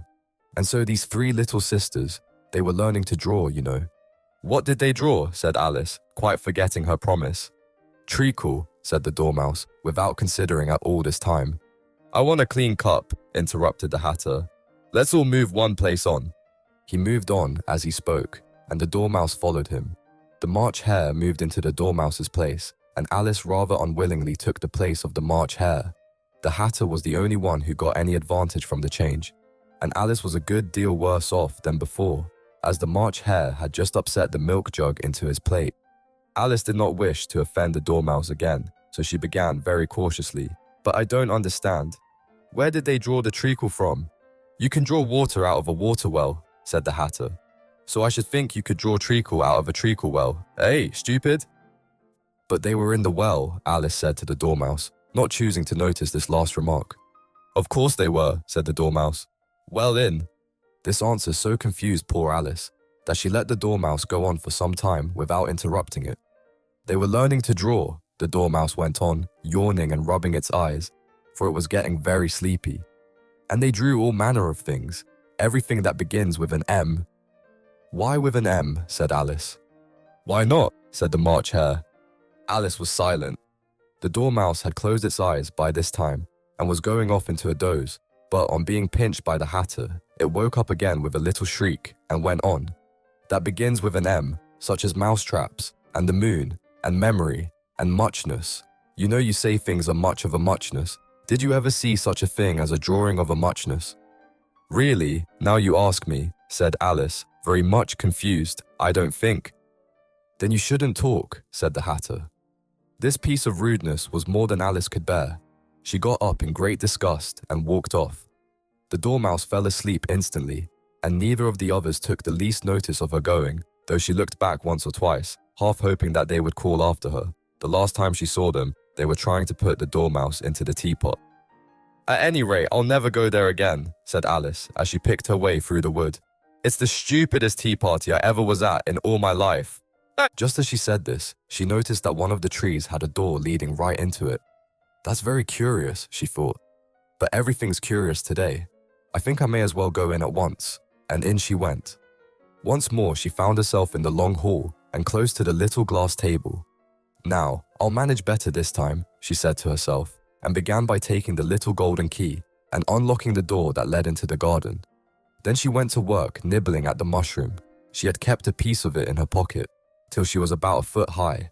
Then she walked down the little passage, and then she found herself at last in the beautiful garden among the bright flower beds and the cool fountains. Chapter 8. The Queen's Croquet Ground. A large rose tree stood near the entrance of the garden. The roses growing on it were white, but there were 3 gardeners at it, busily painting them red. Alice thought this a very curious thing, and she went nearer to watch them, and just as she came up to them, she heard one of them say, "Look out now, 5. Don't go splashing paint over me like that." "I couldn't help it," said 5, in a sulky tone. 7 jogged my elbow, on which 7 looked up and said, "That's right, 5. Always lay the blame on others." "You'd better not talk," said 5. "I heard the Queen say only yesterday you deserve to be beheaded." "What for?" said the one who had spoken first. "That's none of your business too," said 7. "Yes, it is his business," said 5, "and I'll tell him. It was for bringing the cook tulip roots instead of onions." 7 flung down his brush and had just begun, well, of all the unjust things, when his eye chanced to fall upon Alice as she stood watching them, and he checked himself suddenly. The others looked round also, and all of them bowed low. "Would you tell me," said Alice, a little timidly, "why you were painting those roses?" 5 and 7 said nothing, but looked at 2. 2 began in a low voice, "Why, the fact is, you see, miss, this here ought to have been a red rose tree, and we put a white one in by mistake, and if the Queen was to find it out, we should all have our heads cut off, you know. So you see, miss, we're doing our best, afore she comes, to—" At this moment 5, who had been anxiously looking across the garden, called out, "The Queen! The Queen!" and the 3 gardeners instantly threw themselves flat upon their faces. There was a sound of many footsteps, and Alice looked round, eager to see the Queen. First came 10 soldiers carrying clubs. These were all shaped like the 3 gardeners, oblong and flat, with their hands and feet at the corners. Next the 10 courtiers. These were ornamented all over with diamonds, and walked 2 and 2, as the soldiers did. After these came the royal children. There were 10 of them, and the little dears came jumping merrily along hand in hand, in couples. They were all ornamented with hearts. Next came the guests, mostly kings and queens, and among them Alice recognized the white rabbit. It was talking in a hurried, nervous manner, smiling at everything that was said, and went by without noticing her. Then followed the knave of hearts, carrying the king's crown on a crimson velvet cushion. And last of all this grand procession came the king and queen of hearts. Alice was rather doubtful whether she ought not to lie down on her face like the 3 gardeners, but she could not remember ever having heard of such a rule at processions. And besides, what would be the use of a procession, thought she, if people had all to lie down upon their faces so that they couldn't see it? So she stood still where she was and waited. When the procession came opposite to Alice, they all stopped and looked at her, and the Queen said severely, "Who is this?" She said it to the knave of hearts, who only bowed and smiled in reply. "Idiot," said the Queen, tossing her head impatiently, and turning to Alice, she went on, "What's your name, child?" "My name is Alice, so please your majesty," said Alice very politely, but she added to herself, "Why, they're only a pack of cards, after all. I needn't be afraid of them." "And who are these?" said the Queen, pointing to the 3 gardeners who were lying round the rose tree. For, you see, as they were lying on their faces, and the pattern on their backs was the same as the rest of the pack, she could not tell whether they were gardeners, or soldiers, or courtiers, or 3 of her own children. "How should I know?" said Alice, surprised at her own courage. "It's no business of mine." The Queen turned crimson with fury, and after glaring at her for a moment like a wild beast, screamed, "Off with her head! Off!" "Nonsense," said Alice, very loudly and decidedly, and the Queen was silent. The King laid his hand upon her arm and timidly said, "Consider, my dear, she is only a child." The Queen turned angrily away from him and said to the knave, "Turn them over." The knave did so, very carefully, with 1 foot. "Get up," said the Queen in a shrill, loud voice, and the 3 gardeners instantly jumped up and began bowing to the King, the Queen, the royal children, and everybody else. "Leave off that," screamed the Queen. "You make me giddy." And then, turning to the rose tree, she went on, "What have you been doing here?" "May it please your majesty," said 2, in a very humble tone, going down on one knee as he spoke. We were trying. I see, said the queen, who had meanwhile been examining the roses. Off with their heads. And the procession moved on, 3 of the soldiers remaining behind to execute the unfortunate gardeners who ran to Alice for protection. You shan't be beheaded, said Alice, and she put them into a large flower pot that stood near. The 3 soldiers wandered about for a minute or two, looking for them, and then quietly marched off after the others. Are their heads off? Shouted the queen. Their heads are gone, if it please your majesty, the soldiers shouted in reply. That's right, shouted the queen. Can you play croquet? The soldiers were silent and looked at Alice, as the question was evidently meant for her. Yes, shouted Alice. Come on then, roared the queen, and Alice joined the procession, wondering very much what would happen next.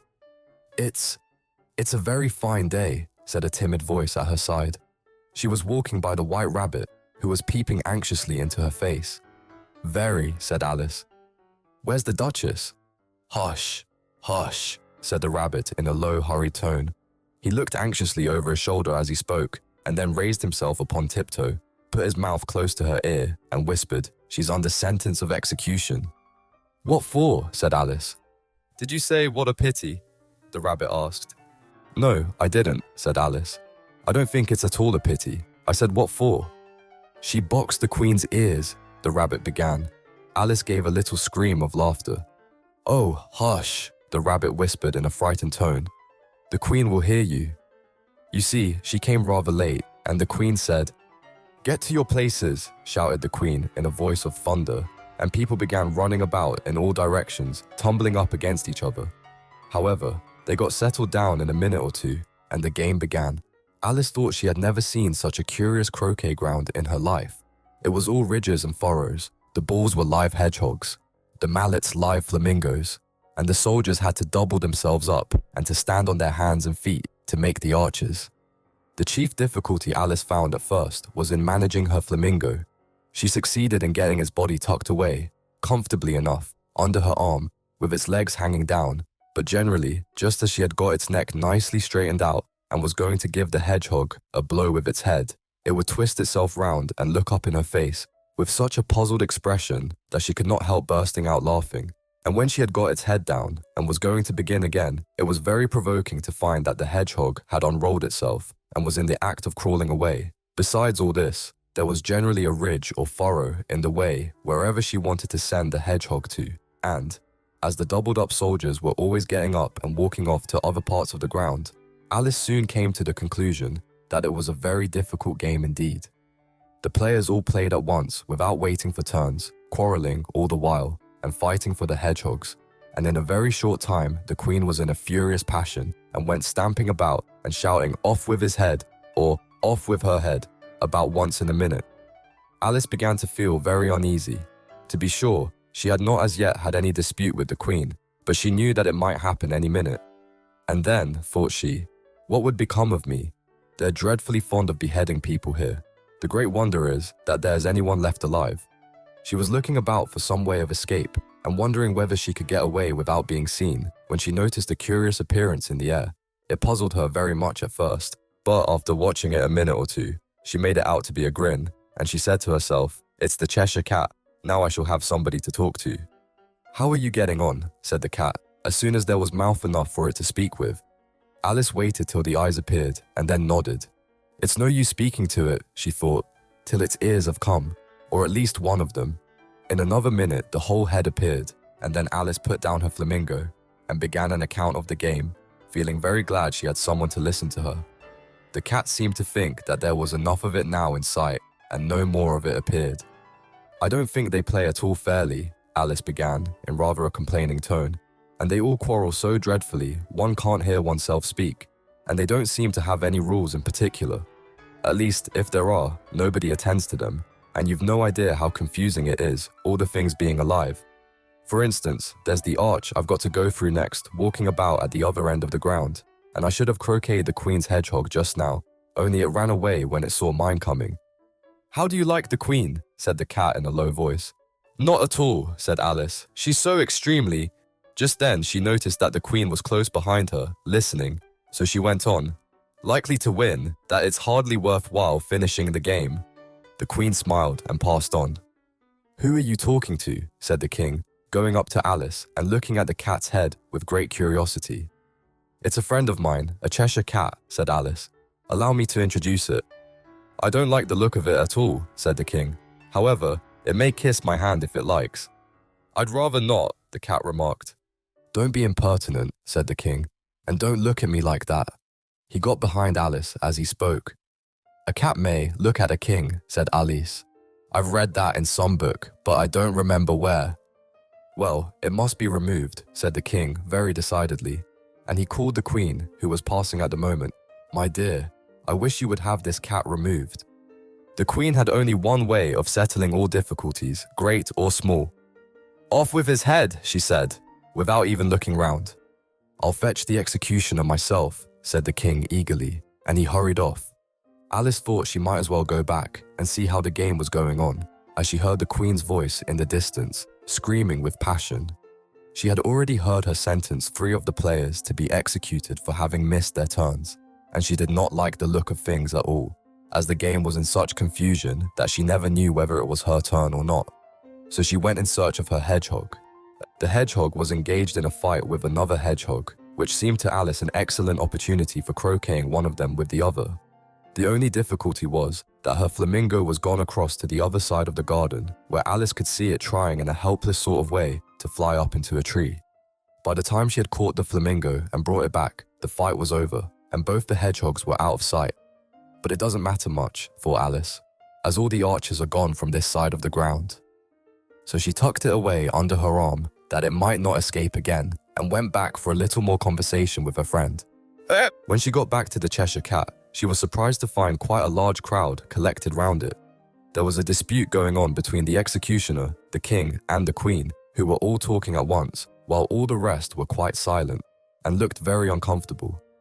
The moment Alice appeared, she was appealed to by all 3 to settle the question, and they repeated their arguments to her, though as they all spoke at once, she found it very hard indeed to make out exactly what they said. The executioner's argument was that you couldn't cut off a head unless there was a body to cut it off from, that he had never had to do such a thing before, and he wasn't going to begin at his time of life. The king's argument was that anything that had a head could be beheaded, and that you weren't to talk nonsense. The queen's argument was that if something wasn't done about it, in less than no time she'd have everybody executed, all round.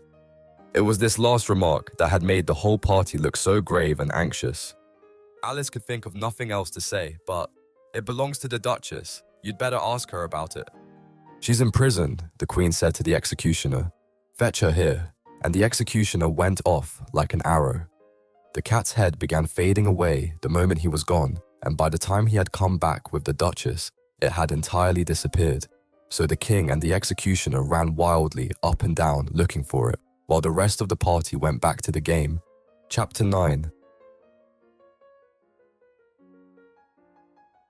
The Mock Turtle's Story. "You can't think how glad I am to see you again, you dear old thing," said the Duchess, as she tucked her arm affectionately into Alice's, and they walked off together.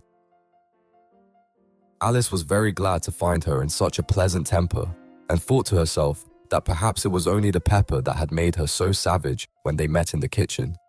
"When I'm a duchess," she said to herself, not in a very hopeful tone though, "I won't have any pepper in my kitchen at all. Soup does very well without. Maybe it's always pepper that makes people hot-tempered," she went on, very much pleased at having found out a new kind of rule, "and vinegar that makes them sour, and chamomile that makes them bitter, and barley sugar and such things that make children sweet-tempered. I only wish people knew that. Then they wouldn't be so stingy about it, you know?" She had quite forgotten the Duchess by this time, and was a little startled when she heard her voice close to her ear. "You're thinking about something, my dear, and that makes you forget to talk. I can't tell you just now what the moral of that is, but I shall remember it in a bit." "Perhaps it hasn't one," Alice ventured to remark. "Tut, tut, child," said the Duchess. "Everything's got a moral, if only you can find it." And she squeezed herself up closer to Alice's side as she spoke. Alice did not much like keeping so close to her. First, because the Duchess was very ugly, and secondly, because she was exactly the right height to rest her chin upon Alice's shoulder, and it was an uncomfortably sharp chin. However, she did not like to be rude, so she bore it as well as she could. "The game's going on rather better now," she said, by way of keeping up the conversation a little. "'Tis so," said the Duchess, "and the moral of that is, oh, 'tis love that makes the world go round." "Somebody said," Alice whispered, "that it's done by everybody minding their own business." "Ah, well, it means much the same thing," said the Duchess, digging her sharp little chin into Alice's shoulder as she added, "and the moral of that is, take care of the sense and the sounds will take care of themselves." How fond she is of finding morals in things, Alice thought to herself. "I dare say you're wondering why I don't put my arm round your waist," the Duchess said after a pause. "The reason is that I'm doubtful about the temper of your flamingo. Shall I try the experiment?" "He might bite," Alice cautiously replied, not feeling at all anxious to have the experiment tried. "Very true," said the Duchess. "Flamingos and mustard both bite, and the moral of that is, birds of a feather flock together." "Only mustard isn't a bird," Alice remarked. "Right, as usual," said the Duchess. "What a clear way you have of putting things." "It's a mineral, I think," said Alice. "Of course it is," said the Duchess, who seemed ready to agree to everything that Alice said. "There's a large mustard mine near here, and the moral of that is, the more there is of mine, the less there is of yours." "Oh, I know," exclaimed Alice, who had not attended to this last remark. "It's a vegetable. It doesn't look like one, but it is." "I quite agree with you," said the Duchess, "and the moral of that is, be what you would seem to bear, or if you'd like it put more simply, never imagine yourself, not to be offer we stand, what it might appear to others, that what you were or might have been was not otherwise than what you had been, would have appeared to them to be otherwise." "I think I should understand that better," Alice said very politely, "if I had it written down, but I can't quite follow it as you say it." "That's nothing to what I could say if I chose," the Duchess replied, in a pleased tone. "Pray don't trouble yourself to say it any longer than that," said Alice. "Oh, don't talk about trouble," said the Duchess. "I make you a present of everything I've said as yet." "A cheap sort of present," thought Alice. "I'm glad they don't give birthday presents like that." But she did not venture to say it out loud. "Thinking again?" the Duchess asked, with another dig of her sharp little chin. "I've a right to think," said Alice sharply, for she was beginning to feel a little worried. "Just about as much right," said the Duchess, "as pigs have to fly, and the Met—" But here, to Alice's great surprise, the Duchess's voice died away, even in the middle of her favourite word, moral, and the arm that was linked into hers began to tremble. Alice looked up, and there stood the Queen in front of them, with her arms folded, frowning like a thunderstorm. "A fine day, Your Majesty," the Duchess began in a low, weak voice. "Now, I give you fair warning," shouted the Queen, stamping on the ground as she spoke. "Either you or your head must be off, and that in about half no time. Take your choice." The Duchess took her choice, and was gone in a moment. "Let's go on with the game," the Queen said to Alice, and Alice was too much frightened to say a word, but slowly followed her back to the croquet ground. The other guests had taken advantage of the Queen's absence and were resting in the shade. However, the moment they saw her, they hurried back to the game, the Queen merely remarking that a moment's delay would cost them their lives. All the time they were playing, the Queen never left off quarrelling with the other players and shouting "off with his head" or "off with her head." Those whom she sentenced were taken into custody by the soldiers, who of course had to leave off being archers to do this, so that by the end of half an hour or so, there were no archers left, and all the players except the King, the Queen, and Alice were in custody and under sentence of execution. Then the Queen left off, quite out of breath, and said to Alice, "Have you seen the mock turtle yet?" "No," said Alice. "I don't even know what a mock turtle is." "It's the thing mock turtle soup is made from," said the Queen. "I never saw one, or heard of one," said Alice. "Come on then," said the Queen, "and he shall tell you his history." As they walked off together, Alice heard the King say in a low voice to the company generally, "You are all pardoned." "Come, that's a good thing," she said to herself, for she had felt quite unhappy at the number of executions the Queen had ordered. They very soon came upon a griffin, lying fast asleep in the sun. If you don't know what a griffin is, look at the picture. "Up, lazy thing," said the Queen, "and take this young lady to see the mock turtle, and to hear his history. I must go back and see after some executions I have ordered," and she walked off, leaving Alice alone with the griffin. Alice did not quite like the look of the creature, But on the whole, she thought it would be quite as safe to stay with it as to go after that savage queen. So she waited. The griffin sat up and rubbed its eyes. Then it watched the queen till she was out of sight. Then it chuckled. "What fun," said the griffin, half to itself, half to Alice.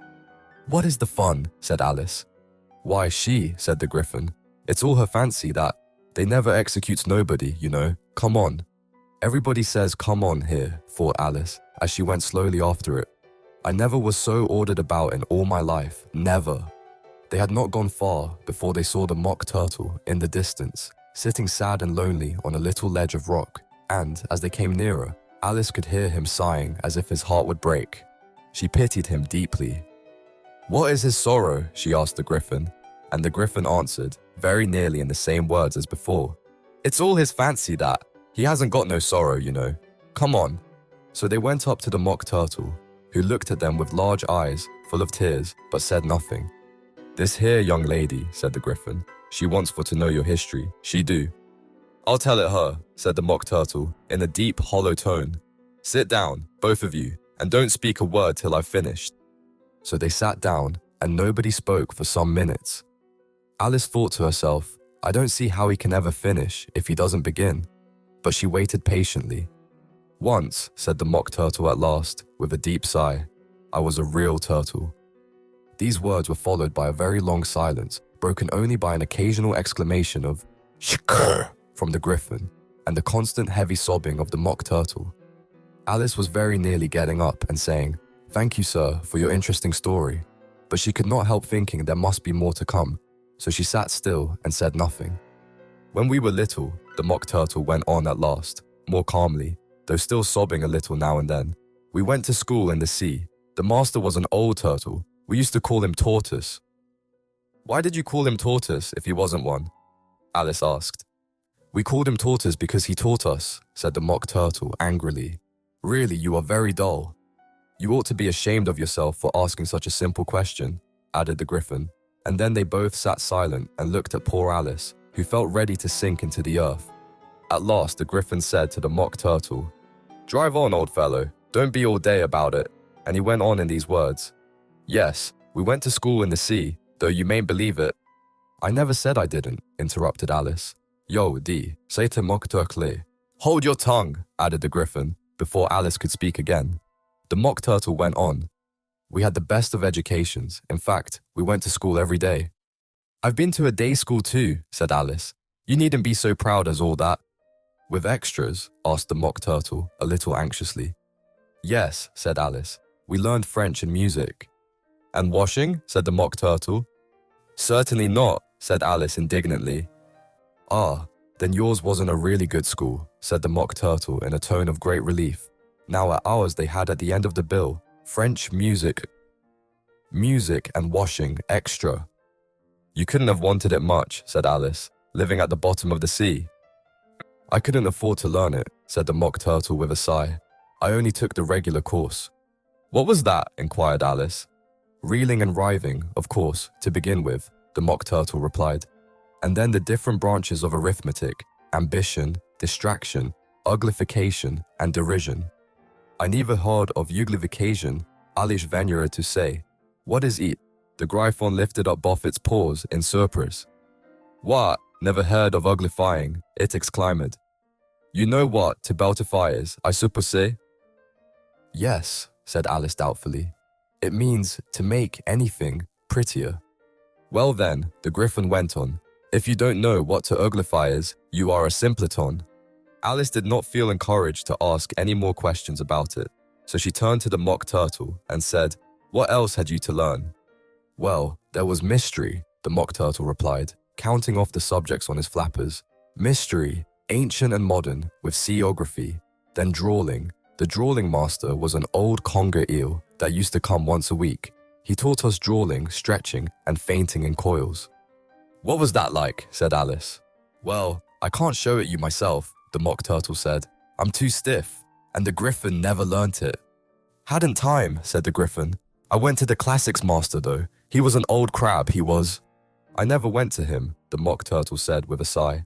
"He taught laughing and grief, they used to say." So he did, said the griffin, sighing in his turn. and both creatures hid their faces in their paws. "And how many hours a day did you do lessons?" said Alice, in a hurry to change the subject. 10 hours the first day," said the Mock Turtle, 9 the next, and so on. "What a curious plan," exclaimed Alice. "That's the reason they're called lessons," the Griffin remarked, "because they lesson from day to day." This was quite a new idea to Alice, and she thought it over a little before she made her next remark. "Then the 11th day must have been a holiday?" "Of course it was," said the Mock Turtle. "And how did you manage on the 12th? Alice went on eagerly. "That's enough about lessons," the Griffin interrupted in a very decided tone. "Tell her something about the games now." Chapter 10. The Lobster Quadrille. The Mock Turtle sighed deeply and drew the back of one flapper across his eyes. He looked at Alice and tried to speak, but for a minute or two, sobs choked his voice. "Same as if he had a bone in his throat," said the Griffin, and it set to work shaking him and punching him in the back. At last the Mock Turtle recovered his voice and, with tears running down his cheeks, he went on again. "You may not have lived much under the sea." "I haven't," said Alice, "and perhaps you were never even introduced to a lobster." Alice began to say, "I once tasted," but checked herself hastily and said, "No, never." "So you can have no idea what a delightful thing a lobster quadrille is." "No, indeed," said Alice. "What sort of a dance is it?" "Why," said the Griffin, "you first form into a line along the seashore." "2 lines," cried the Mock Turtle. "Seals, turtles, salmon, and so on. Then wait when you've cleared all the jellyfish out of the way." "But that generally takes some time," interrupted the Griffin. "Oh, you advance twice." "Each with a lobster as a partner," cried the Griffin. "Of course," the Mock Turtle said. "Advance twice, set to partners. Change lobsters and retire in same order," continued the Griffin. "Then you know," the Mock Turtle went on, "you throw the lobsters," shouted the Griffin, with a bound into the air, "as far out to sea as you can." "Swim after them," screamed the Griffin. "Turn a somersault in the sea," cried the Mock Turtle, capering wildly about.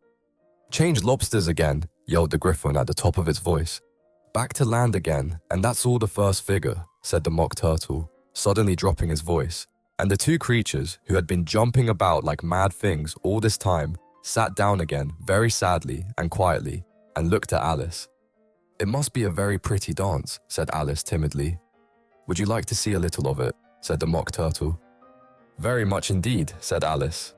"Come, let's try the first figure," said the Mock Turtle to the Griffin. "We can do without lobsters, you know. Which shall sing?" "Oh, you sing," said the Griffin. "I've forgotten the words." So they began solemnly dancing round and round Alice, every now and then treading on her toes when they passed too close and waving their forepaws to mark the time, while the Mock Turtle sang this, very slowly and sadly. "Will you walk a little faster?" said a whiting to a snail. "There's a porpoise close behind us, and he's treading on my tail. See how eagerly the lobsters and the turtles all advance. They are waiting on the shingle. Will you come and join the dance? Will you, won't you, will you, won't you join the dance? Will you, won't you, will you, won't you join the dance?" You can really have no notion how delightful it will be when they take us up and throw us, with the lobsters, out to sea. But the snail replied, too far, and gave a look askance. Said he thanked the whiting kindly, but he would not join the dance. Would not, could not, would not, could not, would not join the dance. Would not, could not, would not, could not join the dance. What matters it how far we go? His scaly friend replied. There is another shore, you know, upon the other side. The further off from England, the nearer is to France. Then turn not pale, beloved snail, but come and join the dance. Will you, won't you, will you, will you join the dance? Will you, won't you, will you, won't you join the dance? Thank you, it's a very interesting dance to watch, said Alice, feeling very glad that it was over at last. And I do so like that curious song about the whiting. Oh, as to the whiting, said the Mock Turtle. You've seen them, of course. Yes, said Alice. I've often seen them at Din. She checked herself hastily. I don't know where Din may be, said the Mock Turtle. But if you've seen them so often, of course you know what they're like. I believe so, Alice replied thoughtfully. They have their tails in their mouths, and they're all over crumbs. You're wrong about the crumbs, said the Mock Turtle. Crumbs would all wash off in the sea, but they have their tails in their mouths, and the reason is..." Here the Mock Turtle yawned and shut his eyes. "Tell her about the reason and all that," he said to the Griffin. "The reason is," said the Griffin, "that they would go with the lobsters to the dance, so they got thrown out to sea, so they had to fall a long way. So they got their tails fast in their mouths, so they couldn't get them out again. That's all." "Thank you," said Alice. "It's very interesting. I never knew so much about a whiting before." "I can tell you more than that, if you like," said the Griffin. "Do you know why it's called a whiting?" "I never thought about it," said Alice. "Why?"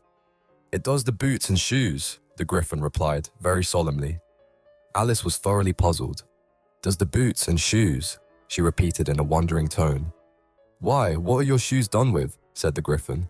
"I mean, what makes them so shiny?" Alice looked down at them and considered a little before she gave her answer. "They're done with blacking, I believe." "Boots and shoes under the sea," the Griffin went on in a deep voice, "are done with a whiting. Now you know." "And what are they made of?" Alice asked in a tone of great curiosity. "Soles and eels, of course," the Griffin replied, rather impatiently. "Any shrimp could have told you that." "If I'd been the whiting," said Alice, whose thoughts were still running on the song, "I'd have said to the porpoise, 'Keep back, please, we don't want you with us.'" "They were obliged to have him with them," the Mock Turtle said. "No wise fish would go anywhere without a porpoise." "Wouldn't it really?" said Alice in a tone of great surprise. "Of course not," said the Mock Turtle. "Why, if a fish came to me and told me he was going a journey, I should say, 'With what porpoise?'" "Don't you mean purpose?" said Alice. "I mean what I say," the Mock Turtle replied in an offended tone. And the Griffin added, "Come, let's hear some of your adventures." "I could tell you my adventures, beginning from this morning," said Alice a little timidly. "But it's no use going back to yesterday, because I was a different person then." "Explain all that," said the Mock Turtle. No, the adventures first," said the Griffin in an impatient tone. "Explanations take such a dreadful time." So Alice began telling them her adventures from the time when she first saw the White Rabbit. She was a little nervous about it just at first. The two creatures got so close to her, one on each side, and opened their eyes and mouths so very wide, but she gained courage as she went on. Her listeners were perfectly quiet till she got to the part about her repeating, "You are old, Father William," to the caterpillar, and the words all coming different.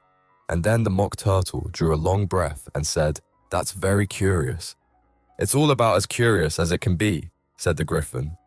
"It all came different," the Mock Turtle repeated thoughtfully. "I should like to hear her try and repeat something now. Tell her to begin." He looked at the Griffin as if he thought it had some kind of authority over Alice. "Stand up and repeat 'Tis the voice of the sluggard," said the Griffin. How the creatures order one about and make one repeat lessons, thought Alice. I might as well be at school at once.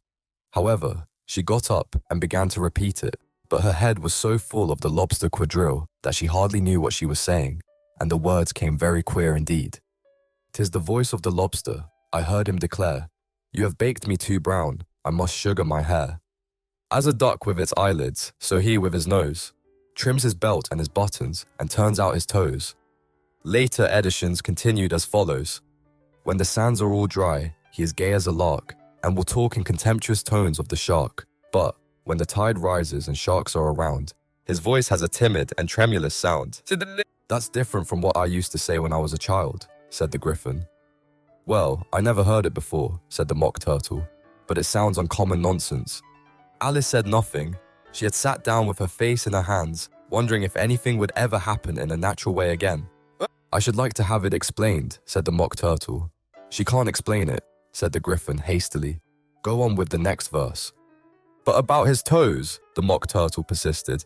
"How could he turn them out with his nose, you know?" "It's the first position in dancing," Alice said, but was dreadfully puzzled by the whole thing and longed to change the subject. "Go on with the next verse," the Griffin repeated impatiently. "It begins, 'I passed by his garden.'" Alice did not dare to disobey, though she felt sure it would all come wrong, and she went on in a trembling voice. "I passed by his garden and marked, with one eye, how the owl and the panther were sharing a pie. Later editions continued as follows. The panther took pie crust and gravy and meat, while the owl had the dish as its share of the treat. When the pie was all finished, the owl, as a boon, was kindly permitted to pocket the spoon. while the panther received knife and fork with a growl and concluded the banquet. "What is the use of repeating all that stuff?" the mock turtle interrupted. "If you don't explain it as you go on, it's by far the most confusing thing I ever heard." "Yes, I think you better leave off," said the griffin, and Alice was only too glad to do so. "Shall we try another figure of the lobster quadrille?" the griffin went on. "Or would you like the mock turtle to sing you a song?"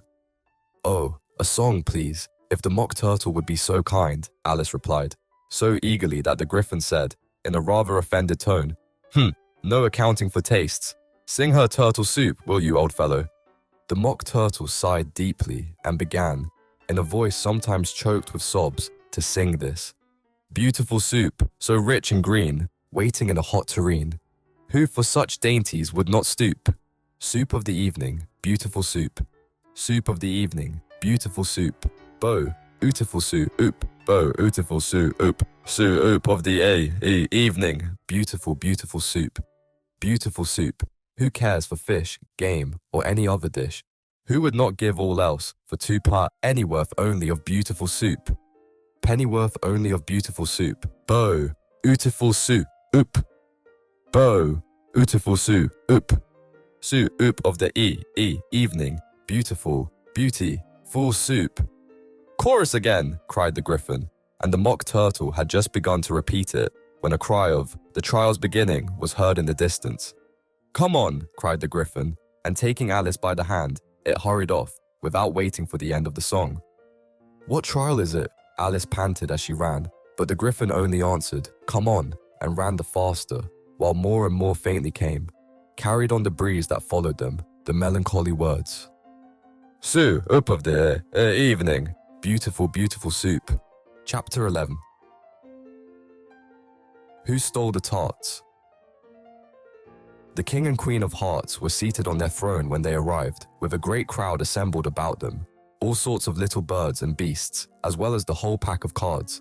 The knave was standing before them, in chains, with a soldier on each side to guard him, and near the king was the white rabbit, with a trumpet in one hand, and a scroll of parchment in the other. In the very middle of the court was a table, with a large dish of tarts upon it. They looked so good that it made Alice quite hungry to look at them. "I wish they'd get the trial done," she thought, and hand round the refreshments. But there seemed to be no chance of this, so she began looking at everything about her to pass away the time. Alice had never been in a court of justice before, but she had read about them in books, and she was quite pleased to find that she knew the name of nearly everything there. "That's the judge," she said to herself, "because of his great wig." The judge, by the way, was the king, and as he wore his crown over the wig, look at the frontispiece if you want to see how he did it. He did not look at all comfortable, and it was certainly not becoming. "And that's the jury box," thought Alice, "and those 12 creatures," she was obliged to say creatures, you see, because some of them were animals and some were birds. "I suppose they are the jurors." She said this last word 2 or 3 times over to herself, being rather proud of it, for she thought, and rightly too, that very few little girls of her age knew the meaning of it at all. However, jurymen would have done just as well. The 12 jurors were all writing very busily on slates. "What are they doing?" Alice whispered to the griffin. "They can't have anything to put down yet, before the trial's begun." "They're putting down their names," the griffin whispered in reply, for fear they should forget them before the end of the trial. "Stupid things," Alice began in a loud, indignant voice, but she stopped hastily, for the white rabbit cried out, "Silence in the court!" And the king put on his spectacles and looked anxiously round to make out who was talking. Alice could see, as well as, if she were, looking over their shoulders, that all the jurors were writing down stupid things on their slates, and she could even make out that one of them didn't know how to spell stupid, and that he had to ask his neighbor to tell him. A nice muddle their slates will be in before the trial's over, thought Alice. One of the jurors had a pencil that squeaked. This, of course, Alice could not stand, and she went round the court and got behind him, and very soon found an opportunity of taking it away. She did it so quickly that the poor little juror, it was Bill, the lizard, could not make out at all what had become of it. So, after hunting all about for it, he was obliged to write with one finger for the rest of the day, and this was of very little use, as it left no mark on the slate. "Herald, read the accusation," said the king. On this, the white rabbit blew 3 blasts on the trumpet, and then unrolled the parchment scroll and read as follows. The Queen of Hearts, she made some tarts, all on a summer day. The Knave of Hearts, he stole those tarts and took them quite away. Consider your verdict, the king said to the jury. Not yet, the rabbit hastily interrupted. There's a great deal to come before that. Call the first witness, said the king, and the white rabbit blew 3 blasts on the trumpet and called out, First witness. The first witness was the Hatter. He came in with a teacup in one hand and a piece of bread and butter in the other. I beg pardon, your majesty, he began, for bringing these in, but I hadn't quite finished my tea when I was sent for. You ought to have finished, said the king. When did you begin? The Hatter looked at the March Hare, who had followed him into the court, arm in arm with the Dormouse. 14th of March, I think it was, he said. 15th, said the March Hare. 16th, added the Dormouse. Write that down, the king said to the jury, and the jury eagerly wrote down all 3 dates on their slates, and then added them up, and reduced the answer to shillings and pence. Take off your hat, the king said to the Hatter. It isn't mine, said the Hatter. Stolen, the king exclaimed, turning to the jury, who instantly made a memorandum of the fact. I keep them to sell, the Hatter added as an explanation. I've none of my own. I'm a Hatter. Here the queen put on her spectacles and began staring at the Hatter, who turned pale and fidgeted. Give your evidence, said the king, and don't be nervous, or I'll have you executed on the spot. This did not seem to encourage the witness at all. He kept shifting from one foot to the other, looking uneasily at the queen, and in his confusion he bit a large piece out of his teacup instead of the bread and butter. Just at this moment, Alice felt a very curious sensation, which puzzled her a good deal until she made out what it was. She was beginning to grow larger again, and she thought at first she would get up and leave the court. But on second thoughts, she decided to remain where she was as long as there was room for her. I wish you wouldn't squeeze so, said the Dormouse, who was sitting next to her. I can hardly breathe. I can't help it, said Alice very meekly. I'm growing. You've no right to grow here, said the Dormouse. Don't talk nonsense, said Alice more boldly. You know you're growing too. Yes, but I grow at a reasonable pace, said the Dormouse. Not in that ridiculous fashion. And he got up, very sulkily, and crossed over to the other side of the court. All this time the quern had never left off staring at the Hatter, and, just as the Dormouse crossed the court, she sighed to one of the officers of the court. Bring me the list of the singers in the last concert, on which the wretched Hatter trembled so, that he shook both his shoes off. Give your evidence, the king repeated angrily, or I'll have you executed, whether you're nervous or not. I'm a poor man, your majesty, the Hatter began, in a trembling voice, and I hadn't begun my tale. Not above a week or so, and what with the bread and butter getting so thin, and the twinkling of the tea. The twinkling of the what? Said the king. It began with the tea, the Hatter replied. Of course, twinkling begins with a T, said the king sharply. Do you take me for a dunce? Go on. I'm a poor man, the Hatter went on, and most things twinkled after that. Only the March Hare said. I didn't, the March Hare interrupted in a great hurry. You did, said the Hatter. I deny it, said the March Hare. He denies it, said the king. Leave out that part. Well, at any rate, the Dormouse said, the Hatter went on, looking anxiously round to see if he would deny it too. But the Dormouse denied nothing, being fast asleep. After that, continued the Hatter, I cut some more bread and butter. But what did the Dormouse say? One of the jury asked. That I can't remember, said the Hatter. You must remember, remarked the king, or I'll have you executed. The miserable Hatter dropped his teacup and bread and butter and went down on one knee. I'm a poor man, your majesty, he began. You're a very poor speaker, said the king. Here one of the guinea pigs cheered and was immediately suppressed by the officers of the court. As that is rather a hard word, I will just explain to you how it was done. They had a large canvas bag, which tied up at the mouth with strings. Into this, they slipped the guinea pig, head first, and then sat upon it. I'm glad I've seen that done, thought Alice. I've so often read in the newspapers, at the end of trials, there was some attempts at applause, which was immediately suppressed by the officers of the court, and I never understood what it meant till now. If that's all you know about it, you may stand down, continued the king. I can't go no lower, said the Hatter. I'm on the floor, as it is. Then you may sit down, the king replied. Here the other guinea pig cheered and was suppressed. Come, That finished the guinea pigs, thought Alice. Now we shall get on better. I'd rather finish my tea, said the Hatter, with an anxious look at the Queen, who was reading the list of singers. You may go, said the King, and the Hatter hurriedly left the court, without even waiting to put his shoes on. And just take his head off outside, the Queen added to one of the officers, but the Hatter was out of sight before the officer could get to the door. Call the next witness, said the King. The next witness was the Duchess's cook. She carried the pepper box in her hand, and Alice guessed who it was, even before she got into the court, by the way the people near the door began sneezing all at once. Give your evidence, said the King. Shan't, said the cook. The King looked anxiously at the White Rabbit, who said in a low voice, Your Majesty must cross-examine this witness. Well, if I must, I must, the King said, with a melancholy air, and, after folding his arms and frowning at the cook till his eyes were nearly out of sight, he said in a deep voice, What are tarts made of?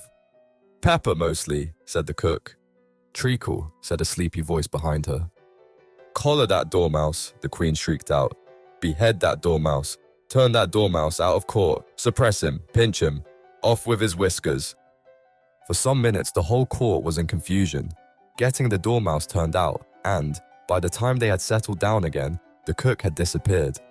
Never mind, said the King, with an air of great relief. Call the next witness. And he added in an undertone to the Queen, Really, my dear, you must cross-examine the next witness. It quite makes my forehead ache. Alice watched the White Rabbit as he fumbled over the list, feeling very curious to see what the next witness would be like. For they haven't got much evidence yet, she. Chapter 12. Alice's evidence. Here, cried Alice, quite forgetting in the flurry of the moment how large she had grown in the last few minutes, and she jumped up in such a hurry that she tipped over the jury box with the edge of her skirt, upsetting all the jurymen onto the heads of the crowd below, and there they lay sprawling about, reminding her very much of a globe of goldfish she had accidentally upset the week before.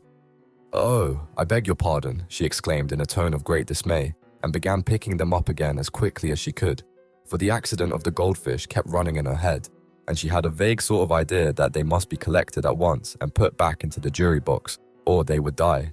The trial cannot proceed, said the King in a very grave voice, until all the jurymen are back in their proper places. All, he repeated with great emphasis, looking hard at Alice as he said so. Alice looked at the jury box and saw that in her haste she had put the lizard in head downwards, and the poor little thing was waving its tail about in a melancholy way, being quite unable to move. She soon got it out again and put it right. Not that it signifies much, she said to herself. I should think it would be quite as much use in the trial one way up as the other. As soon as the jury had a little recovered from the shock of being upset, and their slates and pencils had been found and handed back to them, they set to work very diligently to write out a history of the accident, all except the lizard, who seemed too much overcome to do anything but sit with its mouth open, gazing up into the roof of the court. What do you know about this business? The King said to Alice. Nothing, said Alice. Nothing whatever, persisted the King. Nothing whatever, said Alice. That's very important, the King said, turning to the jury. They were just beginning to write this down on their slates when the White Rabbit interrupted. Unimportant, Your Majesty means, of course, he said in a very respectful tone, but frowning and making faces at him as he spoke. Unimportant, of course I meant, the King hastily said, and went on to himself in an undertone. Important, unimportant, unimportant, important, as if he were trying which word sounded best. Some of the jury wrote it down important and some unimportant.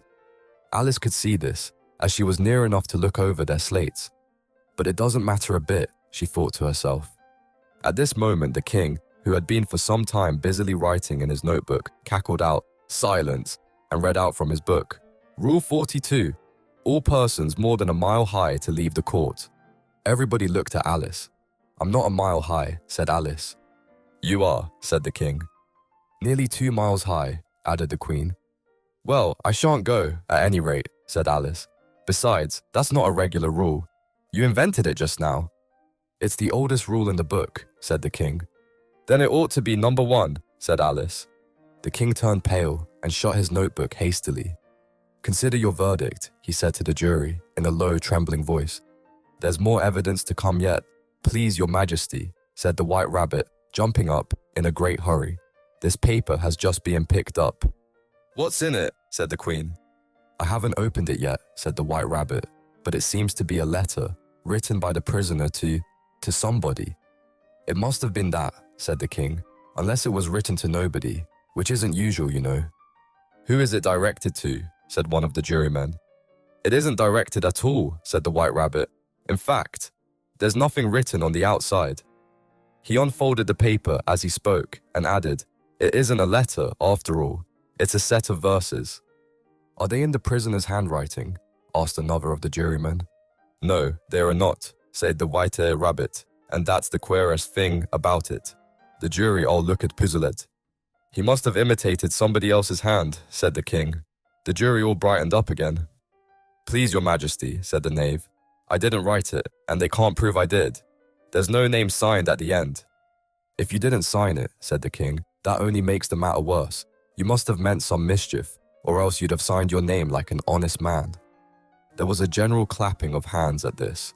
It was the first really clever thing the King had said that day. "That proves his guilt," said the Queen. "It proves nothing of the sort," said Alice. "Why, you don't even know what they're about." "Read them," said the King. The White Rabbit put on his spectacles.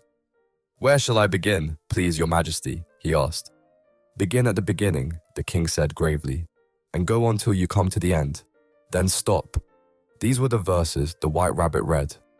"They told me you had been to her, and mentioned me to him. She gave me a good character, but said I could not swim. He sent them word I had not gone. We know it to be true. If she should push the matter on, what would become of you? I gave her one, they gave him two, you gave us three or more. They all returned from him to you, though they were mine before, if I or she should chance to be. Involved in this affair, he trusts to you to set them free, exactly as we were. My notion was that you had been, before she had this fit, an obstacle that came between him and ourselves, and it. Don't let him know she liked them best, for this must ever be a secret kept from all the rest, between yourself and me." "That's the most important piece of evidence we've heard yet," said the King, rubbing his hands. "So now let the jury." "If any one of them can explain it," said Alice. She had grown so large in the last few minutes that she wasn't a bit afraid of interrupting him. "I'll give him 6pence. I don't believe there's an atom of meaning in it." The jury all wrote down on their slates, "She doesn't believe there's an atom of meaning in it." But none of them attempted to explain the paper. "If there's no meaning in it," said the King, "that saves a world of trouble, you know, as we needn't try to find any. And yet I don't know," he went on, spreading out the verses on his knee and looking at them with one eye. "I seem to see some meaning in them, after all. Said I could not swim. You can't swim, can you?" he added, turning to the knave. The knave shook his head sadly. "Do I look like it?" he said, which he certainly did not, being made entirely of cardboard. "All right, so far," said the King, and he went on muttering over the verses to himself. "We know it to be true. That's the jury, of course. I gave her one, they gave him two. Why, that must be what he did with the tarts, you know. But it goes on, they all returned from him to you," said Alice. "Why, there they are," said the King triumphantly, pointing to the tarts on the table. "Nothing can be clearer than that. Then again, before she had this fit." "You never had fits, my dear, I think," he said to the Queen. "Never," said the Queen furiously, throwing an inkstand at the lizard as she spoke. The unfortunate little Bill had left off writing on his slate with one finger, as he found it made no mark, but he now hastily began again, using the ink that was trickling down his face as long as it lasted. "Then the words don't fit you," said the King, looking round the court with a smile. There was a dead silence. "It's a pun," the King added in an offended tone, and everybody laughed. Let the jury consider their verdict, the King sighed, for about the 20th time that day. "No, no," said the Queen. "Sentence first, verdict afterwards." "Stuff and nonsense," said Alice loudly. "The idea of having the sentence first." "Hold your tongue," said the Queen, turning purple. "I won't," said Alice. "Off with her head," the Queen shouted at the top of her voice. Nobody moved. "Who cares for you?" said Alice. She had grown to her full size by this time. "You're nothing but a pack of cards." At this, the whole pack rose up into the air and came flying down upon her. She gave a little scream, half of fright and half of anger, and tried to beat them off, and found herself lying on the bank with her head in the lap of her sister, who was gently brushing away some dead leaves that had fluttered down from the trees upon her face. "Wake up, Alice dear," said her sister. "Why, what a long sleep you've had." "Oh, I've had such a curious dream," said Alice, and she told her sister, as well as she could remember them, all these strange adventures of hers that you have just been reading about. And when she had finished, her sister kissed her and said, "It was a curious dream, dear." "Certainly, but now run into your tea, it's getting late." So Alice got up and ran off, thinking while she ran, as well she might, what a wonderful dream it had been. But her sister sat still, just as she left her, leaning her head on her hand, watching the setting sun and thinking of little Alice and all her wonderful adventures, till she too began dreaming after a fashion, and this was her dream. First, she dreamed of little Alice herself, and once again the tiny hands were clasped upon her knee, and the bright eager eyes were looking up into hers. She could hear the very tones of her voice and see that queer little toss of her head to keep back the wandering hair that would always get into her eyes. And still as she listened, or seemed to listen, the whole place around her became alive with the strange creatures of her little sister's dream. The long grass rustled at her feet as the white rabbit hurried by. The frightened mouse splashed his way through the neighboring pool. She could hear the rattle of the teacups as the March Hare and his friends shared their never-ending meal, and the shrill voice of the queen ordering off her unfortunate guests to execution. Once more the pig baby was sneezing on the Duchess's knee, while plates and dishes crashed around it. Once more the shriek of the griffin, the squeaking of the lizard's slate pencil, and the choking of the suppressed guinea pigs filled the air, mixed up with the distant sobs of the miserable mock turtle. So she sat on, with closed eyes, and half believed herself in Wonderland, though she knew she had but to open them again, and all would change to dull reality. The grass would be only rustling in the wind, and the pool rippling to the waving of the reeds. The rattling teacups would change to tinkling sheep bells, and the queen's shrill cries to the voice of the shepherd boy, and the sneeze of the baby, the shriek of the griffin, and all the other queer noises would change, she knew, to the confused clamour of the busy farmyard, while the lowing of the cattle in the distance would take the place of the mock turtle's heavy sobs. Lastly, she pictured to herself how this same little sister of hers would, in the aftertime, be herself a grown woman, and how she would keep, through all her riper years, the simple and loving heart of her childhood, and how she would gather about her other little children and make their eyes bright and eager with many a strange tale, perhaps even with the dream of Wonderland of long ago, and how she would feel with all their simple sorrows and find a pleasure in all their simple joys, remembering her own child life and the happy summer days.